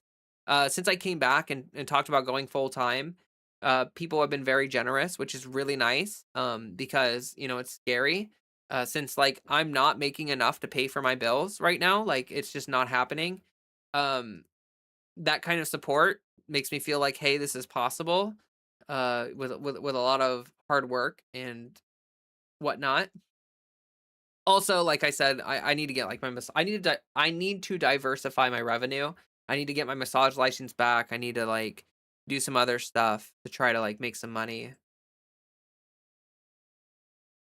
But I'm definitely going to be living that starving artist life for a while, I think.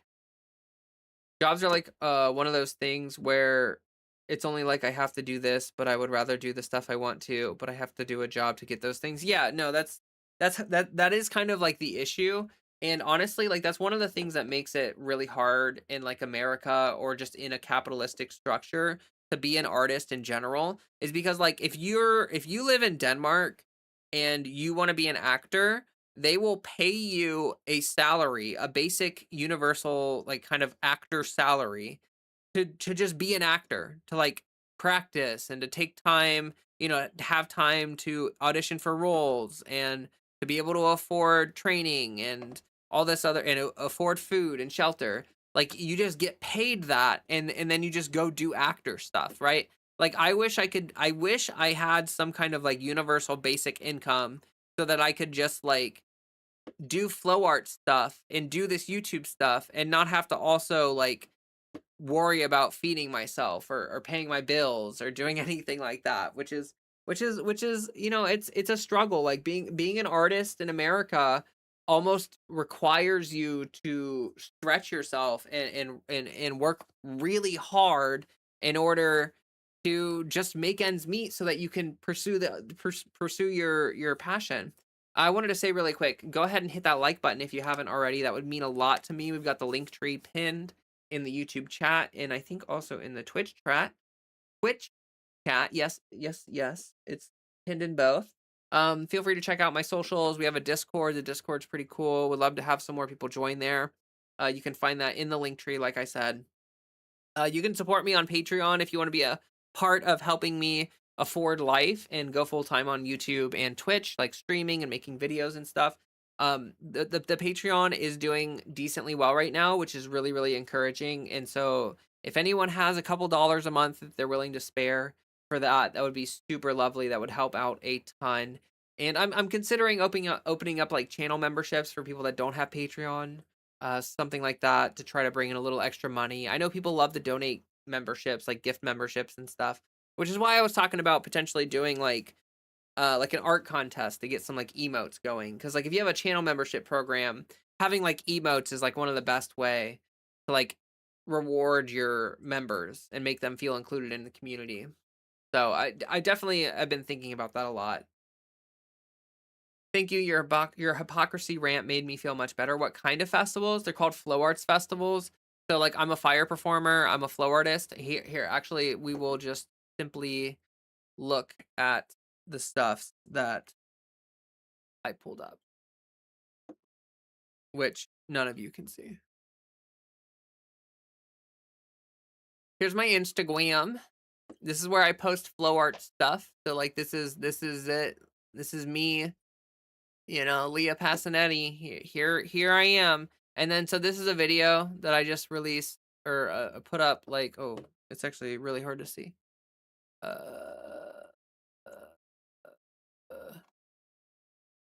Uh, hold on. Wait, why is this not? Why is it not letting me move? What? I'm confused.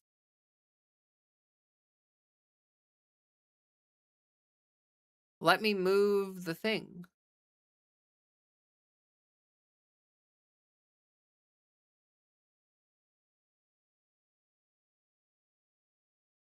What? It's not letting me move. Oh, I moved it too far to the side. Okay, that's why. All right. So is it? Ugh, I gotta like shrink the window. The window from the window to the wall. All right. So here I will replay the reel because it was not. This is called Oxbow or Puppy Hammer. This is like my main prop. Actually, there was an anime that I was hearing about off of social media where I haven't watched. I haven't watched any of it, but apparently part of the anime is called like Vital Instruments. Like that's like a part of the anime. I can't remember what it's actually called, but it's some anime about someone who's like accused of a crime or something and sent to some something or another.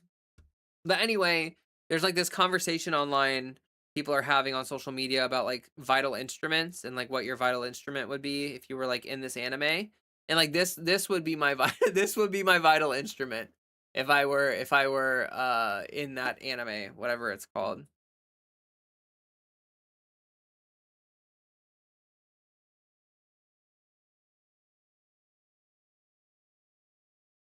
How's Freddy? Hey, little Smalls. Freddy's doing well.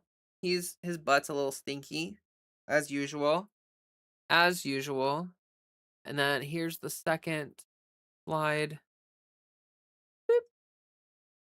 And then I never want to see the inside of an airplane ever again. You know, I hate flying. I honestly I hate flying. I would rather just drive somewhere. I know it's more dangerous. I know it's not safer or whatever, but like it's not even a safety thing for me. Like I literally just hate flying. I hate airports. I hate security. I hate all of that. I would much rather just drive like I don't even mind long drives. Like that long drives have never really bothered me. If anything, I kind of find enjoyment from them. So it's one of those things where I just I I just don't. Even in scripted sports like pro wrestling, I see MAGA whine about trans people in them. Nyla Rose, Kid Bandit, Jamie Senegal are talent. I see MAGA Twitter screech about. Scotland and Norway are future Prague, France. I guess I'm gonna go international. Z Frank and Sexy Phil DeFranco were some of the original vloggers of YouTube. I've loved this format for decades. Oh, that's really cool. Yeah, I've watched YouTube for a long time. I just like watched it, I guess, kind of casually. I never really got into like watching streamers or anything. Uh, for but like I watched like a lot of like just random YouTube junk growing up. Like I think I started watching YouTube when I was like 12 or something. Like I remember when YouTube became a thing. You know, like when it started to exist. Uh, Speaking of Denmark, Trump is screaming about them not handing over Greenland. Yeah, it's not a politics focused stream, so we won't talk about that today. Maybe that's the difference. Is like instead of me like talking about it a lot, here I'll play a different video. Instead of me talking about like on my non-politics streams, I just won't talk about um like engage with as many things or whatever. You know what I'm saying? Didn't have much time, but glad I caught your stream, Leah. You rock girl. Also have a cozy evening, my sister. Oh, okay. No, that's cool. Thanks for stopping by. I appreciate you. Sorry if I lag behind on reading chat. Sorry about that. But thanks for being here. Thanks for the support. I really appreciate it. And I hope you have a great evening too. Becoming a stand-up comic mocking politicians sounds like a fun experience. Yeah, being a comedian does sound kind of cool, but also not. It's very performative. There's kind of that, and then there's also like attention economy. It's a lot about luck, and it's hard to make a living as a comedian. It's hard to make ends meet. Uh, mm, kind of jealous of the garage. I want one. Yeah, this is the only place I can spin my oxbow. And actually, like, I hit the ceiling sometimes. So it's not like perfect, but it's better than nothing. Seriously, it's better than nothing. But yeah, this is what I do when I'm not gaming or streaming or whatever. I play with strings. I play with strings, sticks and strings, and all the things. Sticks, strings, all the things. I love flow arts. So fun. I only support 2 Patreon accounts right now. I think you mean a lot for the community because you are out there doing this when a lot of us can't. You're doing a great job. Oh, thank you so much, Chastity. I really appreciate your genuine support and your kind words. It really does mean a lot. It makes me feel good. It makes me feel like I'm doing something worthwhile here. Recently watched a video where Alan Menken was going over his iconic Disney songs. It was one of those People Channel vids, but honestly, it was moving. I used to love flying, but things have gotten so cramped in planes, it's uncomfortable. Yeah, that's a big issue too. Like, it's just like you're like sardines crammed in the freaking plane. Airports were okay, but for me, I'd rather travel on the road. Recently went to a airport last Christmas. It was okay, but not my thing. Yeah, I just don't like being in airports. I don't like security. I don't like any of that. I will say that I like videos so much more than streams. I'm just an addict at this point and will take what I can get. Yeah, I get that. Like, I tend to watch videos more than streams because I just don't have enough time in the day. Like, I would love to watch all of my favorite creators and all of their streams, all of their content, but because I don't have enough time to do that, like, I kind of just default to, watching, you know, like, their videos or, like, the highlights of their streams or whatever, and that's just the way it is. That's just the way it is. I feel honored that you hang out my streams sometimes because I get that. Like, honestly, like, I have a really hard time believing that people wanna hang out in my streams because I have a hard time finding time to hang out in other people's streams. I do it sometimes, but honestly, it's hard for me to find the time, and so, like, I genuinely like, I feel really honored when people wanna, like, spend time with me, and when they wanna, like, come in here, hang out, chat with me. Like, I genuinely like, it means a lot to me. Like, it really does feel like hanging out with all of you, like, in that you're choosing to hang out with me, makes me feel good because people don't normally choose to. I've never been, like, a very popular person, so it's a weird experience, I will say. I think the first time I watched a YouTube video was in 2008. Make Me Bad 35 video. Oh, interesting. My clumsy self would worry I'd hit myself in the face with those. Yeah, I mean, I definitely hit myself a lot with my Oxbow. I love your hair. Oh, thank you. We have Repucrats and Demokins. I'd be terrible at flow arts. When I was 14, I nearly cut off a finger playing with a butterfly knife. Well, you know, like, it's one of those things that you build up to. Like, a lot of people say that they think that it's like you're making me want to contact juggle. Ooh, contact juggling is so cool. Actually, can we take a little detour real quick? Can I talk about flow arts? Can we do like a me talking about something that I'm passionate about stream? Can we do a surfing Instagram stream where we just watch like reels of people doing flow art and stuff? Here, let me pull up the reels first before we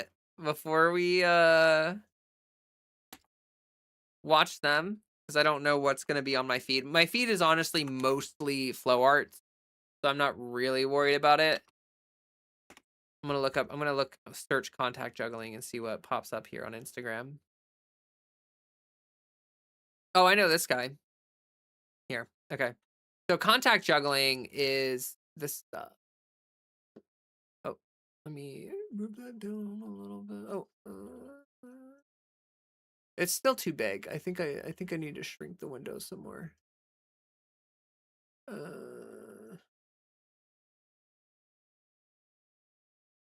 Yeah, so contact juggling is this.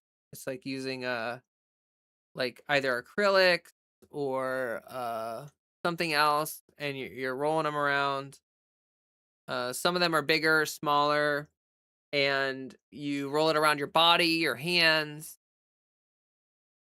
Some people really like the illusion of making it look like it's floating.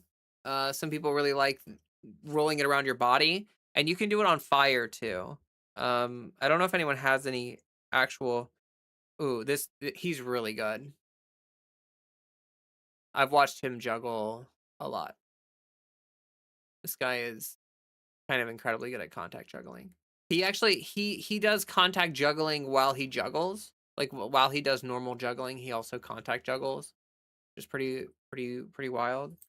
But so like the thing about flow arts is that like this takes time and like you build up to it, right? Like you don't just wake up one day and you're like good at this. Like it takes time and practice. And like I was not super coordinated before I got into flow arts. I used to not be like the most coordinated person ever. And then I sort of like learned over time to gain coordination. And everyone has like their own skill level, everyone has their own approach or whatever, and like that's totally valid and that's totally fine, you know, like you don't have to be like super technically proficient.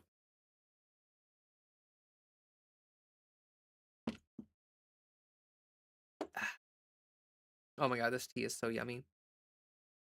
uh, but yeah, I've hit myself a lot, like I've hit myself a ton, and like that's kind of why like my practice hammer that you guys saw me spinning, like it's soft, like I have it on me, I wear it all the time actually. It's kind of funny. Like I Freddy's right behind me. I have like I wear it like a belt, I have it like holstered basically. Like I call it a holster technique. There's actually a number of holster techniques, but yeah, I hit myself all the time. But that's why you get something practice related so that you don't die while practicing. Recently found all the episodes of a British improv show, same people who did the Goes Wrong show. Don't know how they uploaded, but it's super funny. Oh, that is funny. Uh, it would freak you out. I'm running around cleaning, so you're on 3 big TVs in my house all at once. Wow, that's so funny. I don't like the sound of my own voice. So like if I were there, it'd be like freaking me out. But yeah, that's so funny. For me, I just do traditional art, but it's been a while since I got into it. Recently just did some sketches for your project. Oh, nice. Feels like you could fall asleep to those videos. Yeah, flow arts is pretty like mesmerizing here. Like honestly, my feed is all just flow arts. So like let's just here, I'll just is there a way that I can like the sidebar kind of like shows and I don't really want the sidebar. Like I just want to show the feed.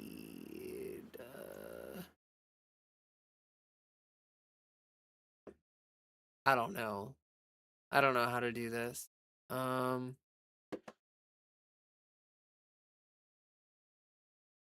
maybe I do just full screen it. Maybe that's what I do. Well, but then I can't see chat. I guess I can move chat up here. Or can I pop chat out? Let me see if I can pop chat out real quick.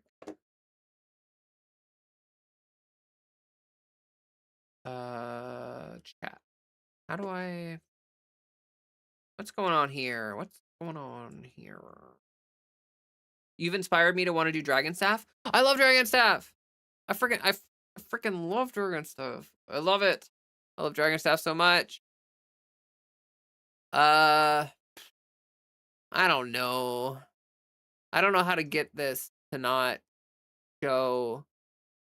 Like, I don't want to show the sidebar. I'm like, why does this suggested thing have to be here? And why can't it just show? Oh, it's showing like literally my people I follow. What, I guess you can see the people I follow on my profile. Whatever. I don't care. It doesn't matter. It's fine. It's whatever. It is totally fine. Actually, what I want to do is make this really big. That's what I want to do. Yeah, that's what I'm talking about. Make this really big so that all you guys see is the real. Plus like these couple people over here. Which you can ignore. Anyway, in OBS, you need to alter the canvas dimensions to shrink that frame to just the feed. Oh, okay. I see. This is rope flow journey. Doing some rope jump rope practice, rope flow practice. Rope flow is like a big community online, honestly. We have hooping. I feel like one day I'll get into hooping, like eventually. Um, I do like the aesthetic of it, especially double hoop. Like there's this one girl who does double hoops that I watch a lot. Her name is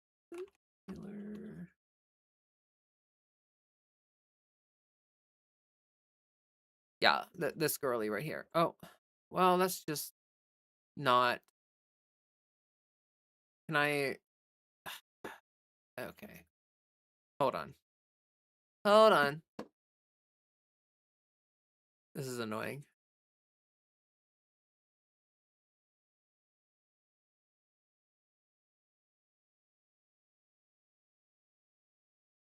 Okay. Yeah. Always loving watching her spin doubles. Super, super awesome stuff. Very clean, very fun.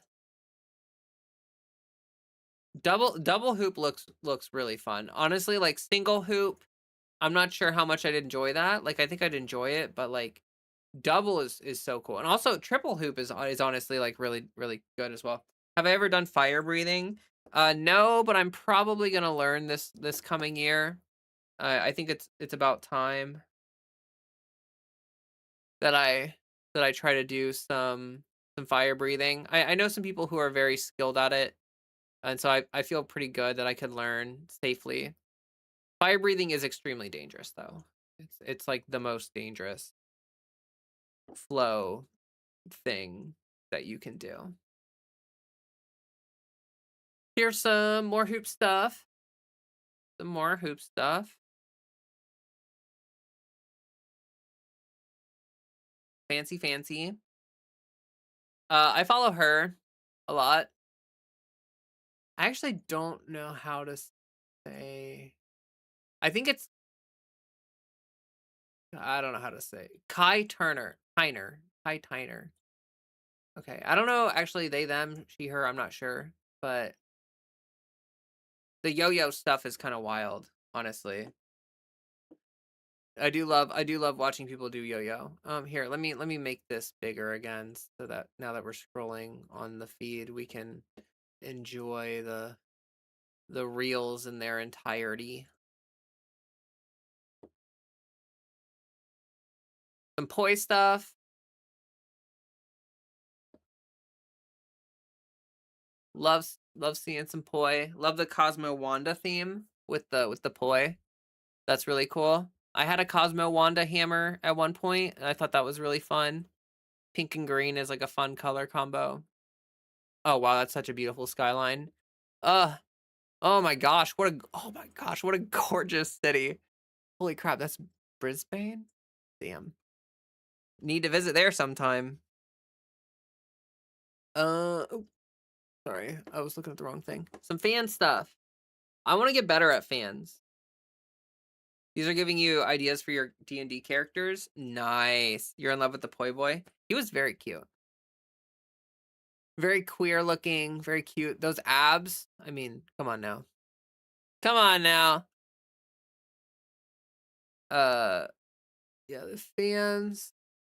I want to get better with fans. I want to like learn more fan stuff. I like fans, but they don't like me. I just struggle a lot with them. Like like I can learn fan stuff, but then when I start spinning fans, I'm like, what? And I just like forget what I'm doing. I just like completely forget. Oh, am I the only one who doesn't think cities are pretty? I mean, it depends, it depends. Not all cities are pretty and whatever. I hope to learn guitar and piano in the future. Oh, nice. I was a musician for a long time. I love music. Music is like one of my big hobbies. Like I could honestly talk about music a lot. Oh, is this glow sticking? Are we gonna see some glow sticking? Oh, hell yeah. Oh yeah, some OG stuff for real right here. Like this is like some like old raver stuff. Glow sticking used to be so popular. It's kind of like where Americanized poi came from is from glow sticking. Like the rave scene was sort of like the birthplace of flow arts. And glow sticking was sort of like the the um the embryo or the larval stage of American flow art. The double hoop chick is 100% your type. Oh, she's gorgeous. I mean, she's so cute. She's so cute. More hoop stuff. More yo-yo stuff. This yo-yo stuff is honestly like wild. I do rope stuff. Like I can appreciate what's going on here, and it's like the yo-yo people and Diabolo are like honestly pretty pretty wild, and it's like hard to believe that people do this stuff. Like I think Oxbow is pretty intense and hard to do, but this is like next level, honestly. Some more poi stuff. I've been learning poi recently. I resisted learning poi for like 10 years. I didn't want to learn poi for like 10 years, and then I finally have given in because Oxbow involves a lot of poi, and so just kind of like forced myself to to do it. Cool stuff, cool stuff. Oh, that's cute. Some rope dart. Love rope dart. Definitely jam on rope dart a lot. I spent like 10 years learning rope dart before I got into puppy hammer. So like Oxbow is kind, or Puppy Hammer, or, sorry, Rope Dart is kind of like what led me to Oxbow.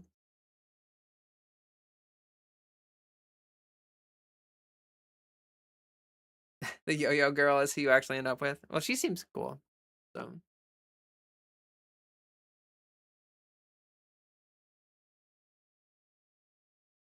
love Rope Dart. Juggling. Oh, I love juggling. I do 3-ball juggling a lot. I don't do any club juggling, but I do juggle 3-ball, and like I need to learn more 3-ball juggling. I really just like have not. Oh, it's a tutorial video.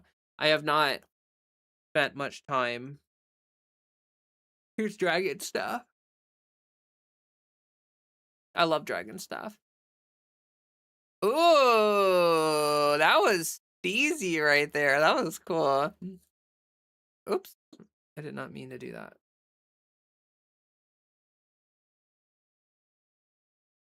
If y'all want to see me do dragon stuff, here I'll show you. Why do I gotta do this? Well, you know what? Honestly, like you don't need to see the whole video. You just need to see me. Like you don't need to see the whole reel. And it's landscape anyway. So here, let me restart this.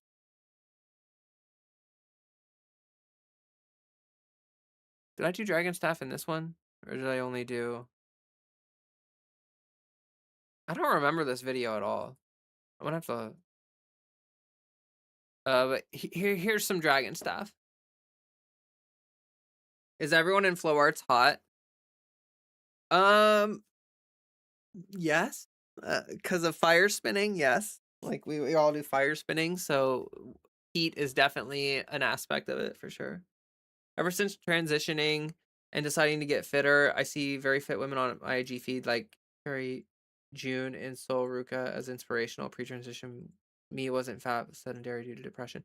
Yeah, actually that's kind of an interesting thing. Like so I've done flow arts for like 10 years or something. All the grass is gone. You've done some hours out there. This is actually in Chicago. This is a friend's backyard in Chicago.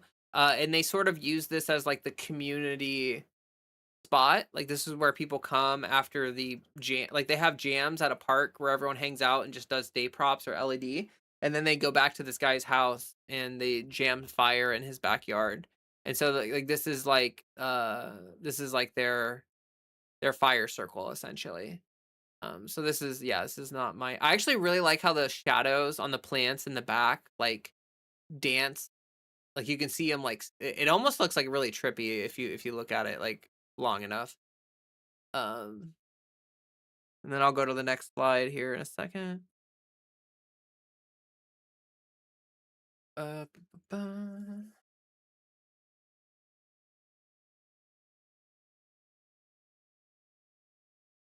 Would this fire art be legal in a street protest? I mean, there's no law preventing you from so like if I perform in an area like a public area, you can have a flame effects license. Like you can have a license for it to make it so that like you're licensed to be a flame performer by the county or whatever. But like I wouldn't want to do this during a protest because there's a lot of chaos at a protest. And the last thing you want when you're doing fire performance is a bunch of chaos. Like, a bunch of chaos. Like, there's nothing illegal about it, especially if you have a flame effects license, but, like, you don't want to be doing this in a setting that's as uncontrolled, potentially, as, like, a protest. Or, like, where emotions are that, like, I just wouldn't trust people in the audience to not be goofy and do goofy things. I wouldn't trust people to like, like it's a scary thing. Hi superhumans, hello, welcome. Lemon character taking his sunglasses off and raising his arm to greet someone imitated by Baby Lemonade. Baby Lemon. Oh, Restream does not show. Hey Dadzilla, thank you so much for the $5. That was like an AI description of the GIF that you sent. That's so funny. The lighting makes it look magical AF. Yeah. Yeah, I know it really does. It really does. But yes, thank you so much, Deadzilla, for the $1. Let me watch this video. I haven't seen this one in a long time. I actually don't even remember like what I do here. Oh yeah, like the camera work for this one is like someone was recording it and it was like this was my first burn with my fire puppy hammer. That was a good recovery right there. Almost got wrapped around my neck. Yeah, this was my first burn with my fire hammer. Wow. Well, well, they would be good visually in a protest, but I recognize the danger. Yeah, I just like I don't think protests should be like a show. You know, like I don't really like the idea of a protest being about like if you go to a protest and there's just people performing and like doing music and it's like it's kind of just like a fair. Like it's kind of like a local like street fair or something. Like I think protests should have wow, that was actually kind of really cool right there. I think protests should have more intentionality to them and more focus. Um like I would want people talking about the issues at hand and signing up for organizations and community efforts and stuff. I wouldn't want people just like staring at me do fire spinning. Or but maybe if you did something like if you did fire performing but you like painted a bunch of stuff all over like if you made it like a statement or something, maybe. But yeah, I don't know about that. I don't know about that. Oh, here, let me move this. This guy's pretty good at poi. He does a lot of tangles. Like I do a lot of oops. I do a lot of tangles with my spinning. I keep hitting the freaking wrong button on my mouse. My side mouse button just like it's like does the back button. Fire melts ice. That's funny. Kind of like those folk benefit concerts. Yeah.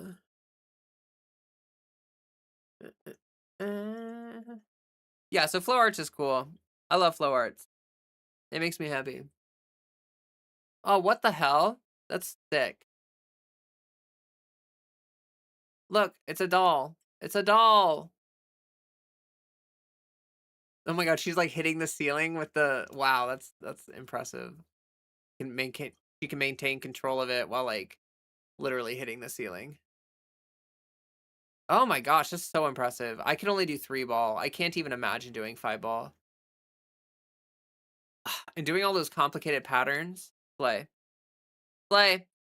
Have I mentioned that like the flow arts community is like really trans inclusive? Have I mentioned that? Because look, I can spot a girly down here with her her emojis, you know? Lots of really trans inclusive stuff going on in the flow arts community. Oh, triple hoop. Yay, I was just talking about that. Yay.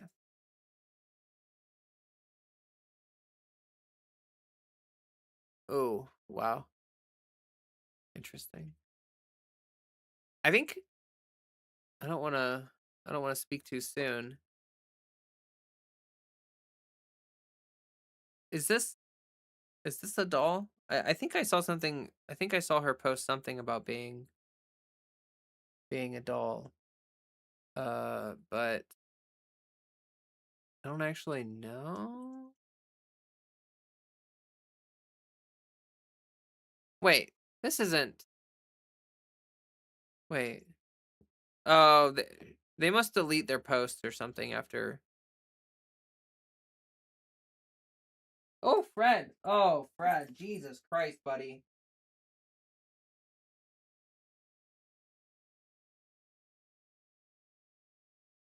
So in the process of fixing my sleep schedule, I may have missed a dose of Freddy's medicine, and he is squirting out of his butt. He is squirting out of his butt. It's gross. Why do you always play visual clips even in Even in when you're driving, my swipe is against me right now. Oh, well, be careful. Don't watch and drive, be careful. Please be careful. I would never forgive myself if someone got hurt, like, watching my stream while driving. Yeah, Freddie just, like, pooped on, Freddie just pooped on a blanket that I set down. Thank goodness I put a blanket down. I just, like, there's always blankets on everything down here because he just poops, He just poops. Freddie, go to the litter box, buddy. Go to your litter box.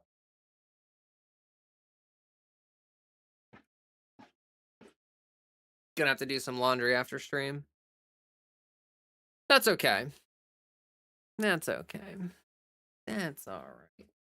I'm not driving right now. I turned the screen off, so I'll have to rewind to watch. Oh, okay. Okay. Well, I'm glad you're not messaging and driving. That would be really, really scary. Be really scary. All right. Well, it's been about 2 hours.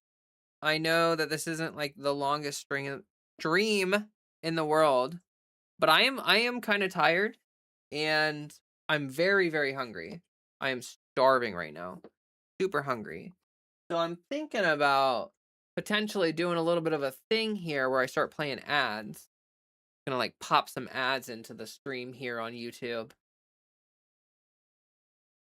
For all you lovely people, if you want to hang out with me while we do ads and whatnot, that would be cool, but you don't have to.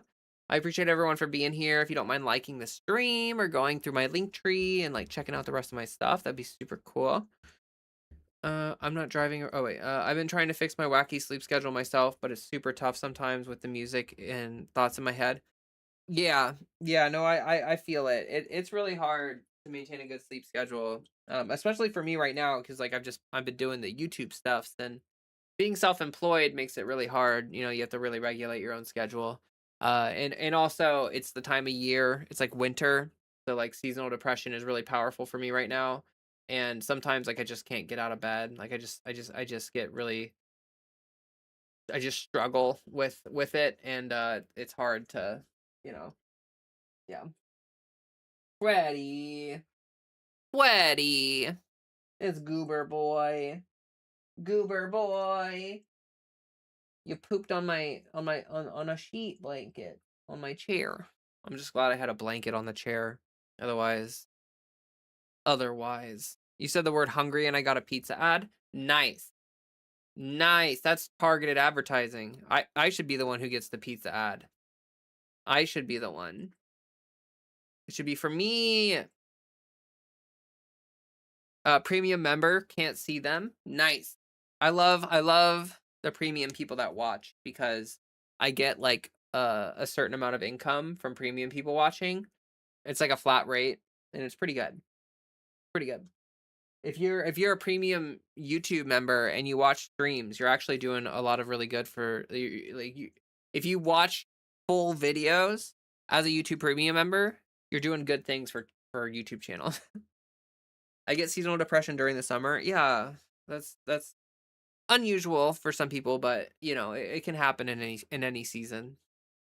To be honest, it's just a thing. It's just a thing. All right, I'm hitting the button again. I really appreciate stream. I appreciate everyone being here. I had a great time chatting with everybody. I really do find a lot of joy in being here and talking with you all. And it's fun. It makes me happy. And I can't wait to do more of it. Like we'll be back Monday. Monday will be a dedicated politics stream. So save all of your politics stuff for Monday. Save it for Monday because we will be going through and talking about all that wonderful stuff on Monday. And that is when I'll dive deep into those topics. I tried to sort of skirt around politics as much as possible for this stream. Hence the focus on hobbies and stuff. I don't know, like, let me know in the comments if you watched the stream or just in chat. If you watched the stream and you enjoyed it and you thought that this was like a fun variety stream or whatever, then let me know. Let me know if this is like a good contrast to like the heavy politics streams where I just talk about politics for like 4 hours or 3 hours or whatever. You get premium and Patreon from me. Nice. Yeah, premium is a really good way for content creators to make like a decent amount of money from people watching. It's very nice.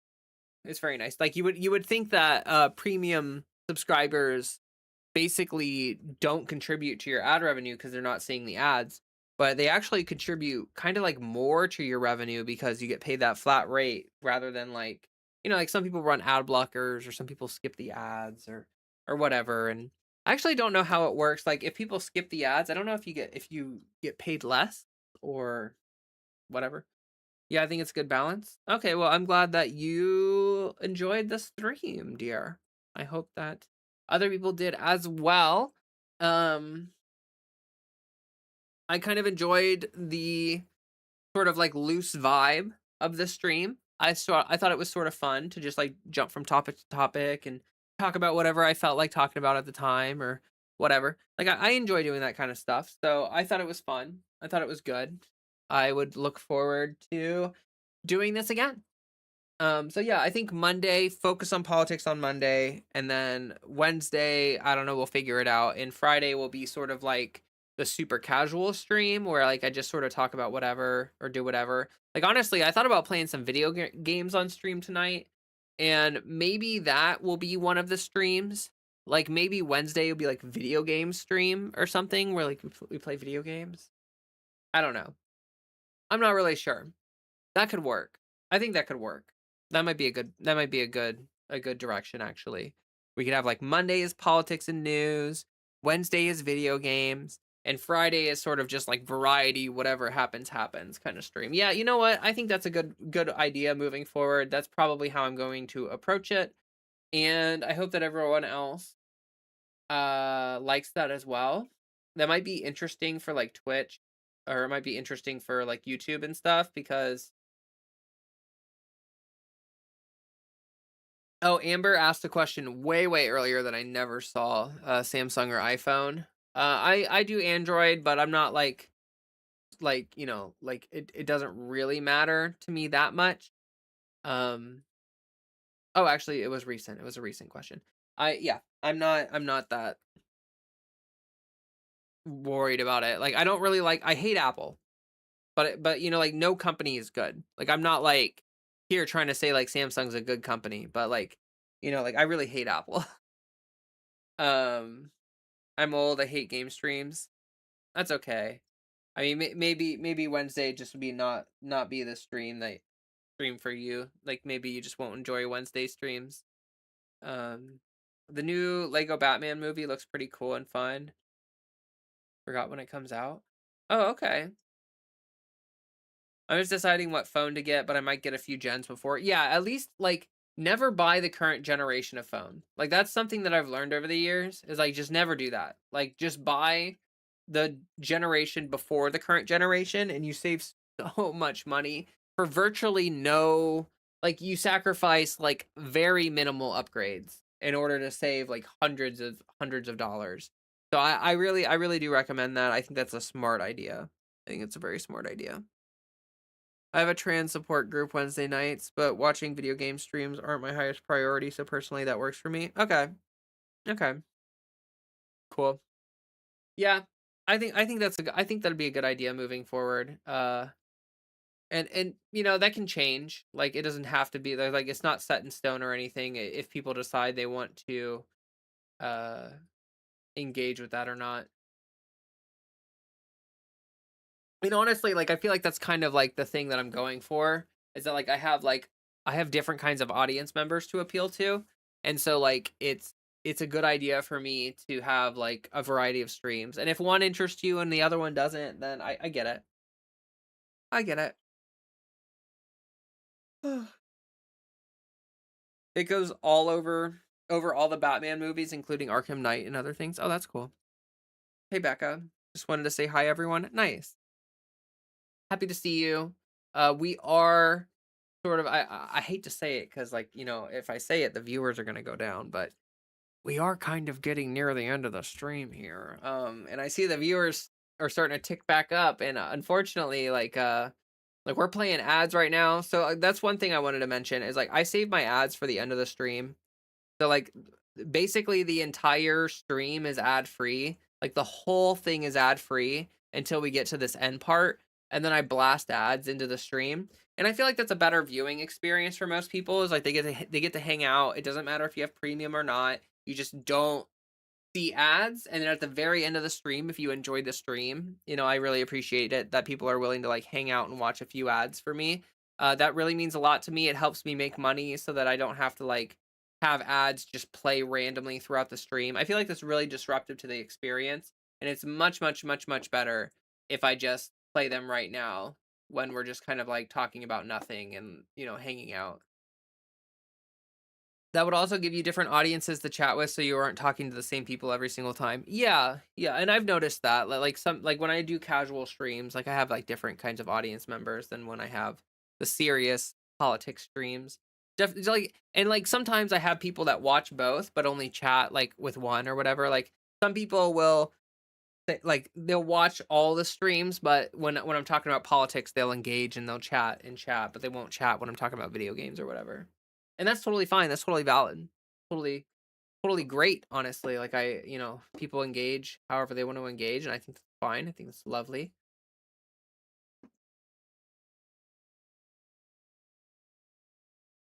Uh, I made this tea so strong. I've been like sipping on it all day. Honestly, I should probably finish it. It'll probably make me feel a little more awake. I'm a little sleepy right now, but I'm also starving. So gosh, I really need to go eat. I need to go eat. All right. I know it's only 2.5 hours today. I know I didn't hit the 3 hour mark, but I think we're gonna wrap it up so that I can wind down for the evening. I will be back Monday. I know that this is an unusual stream day, by the way. Like, so Monday, Wednesday, Friday are the stream days, the usual stream days. I just missed Friday, so I'm making up for it with a stream tonight. So that's why I'm here. But yeah, you should not expect me um on Saturdays normally. Normally I'm not here on a Saturday. I hope everyone's having a great weekend. I hope everyone continues to have a great weekend if you are. And yeah. Ads, bah, pay for YouTube. Yeah, honestly, I watch so much YouTube. It's premium is super worth it for me. Like I really think that YouTube Premium is a good value for me because I watch so much YouTube. Like I probably watch more YouTube than I watch like Netflix or like Hulu or anything. So the YouTube Premium is like a no joke for me. Like the ads would just be insufferable.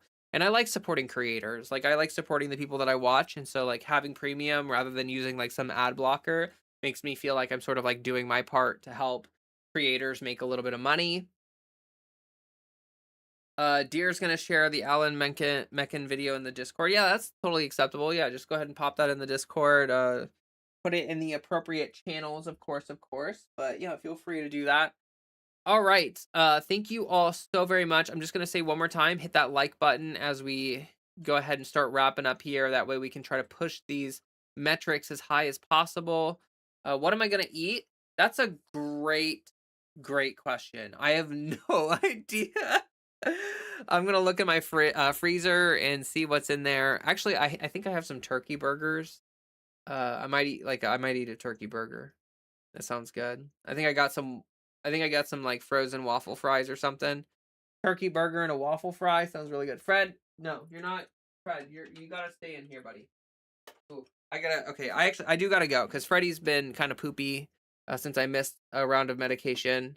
Today he's just been a little poopy, and I need to make sure that he stays in this room so he doesn't poop everywhere.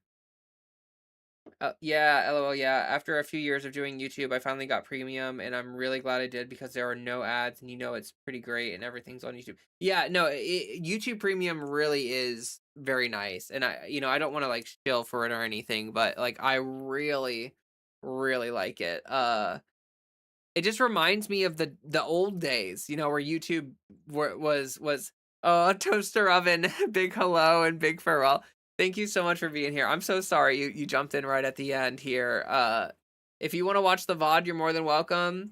Or just come back for the next one or whatever. I'm so sorry. I always feel terrible. It feels like every single stream, there's always one person who pops in, like right when I'm at the end of the stream, and it's like, no, no. I always feel super guilty. It's like maybe I should go for another 2.5 hours so you can enjoy some stream. But yeah, I'll be back Monday. All that great, wonderful stuff. I need to figure out what I'm gonna eat. I'm starving. Oh my goodness, so hungry. Drink water, not White Monster. Yes, Chastity. Yes, yes. Drink water. Please drink water. Yes. And speaking of which, please drink water. Yes. Big A-okay. Well, I'm glad you're in good spirits about it. Thank you. I really appreciate that. Um, Linktree is pinned. If you guys want to join the Discord, we have a very friendly Discord. Lots of cool people in there. Just go to the description of the video, click the Linktree, that pops open. The Discord link is in the Linktree. You'll see it. You just click that. There's a short verification process to try to like weed out some bad actors. And if you just follow through that, then you know you're in the Discord and you can start chatting with everybody. I try to chat in there as much as I can. It's hit or miss sometimes for me if with busy life, but I try to look in there as much as possible and interact with people. A lot of really cool people in there. It's very nice. I'm starving too right now. I'm like microwaving some nochi. It's going to be eclectic because I'm also doing some chicken gyozas, pot stickers, and like some mixed vegetables and stuff. Ooh, that sounds nice. Yum yum yum yum yum. Yum yum yum yum yum.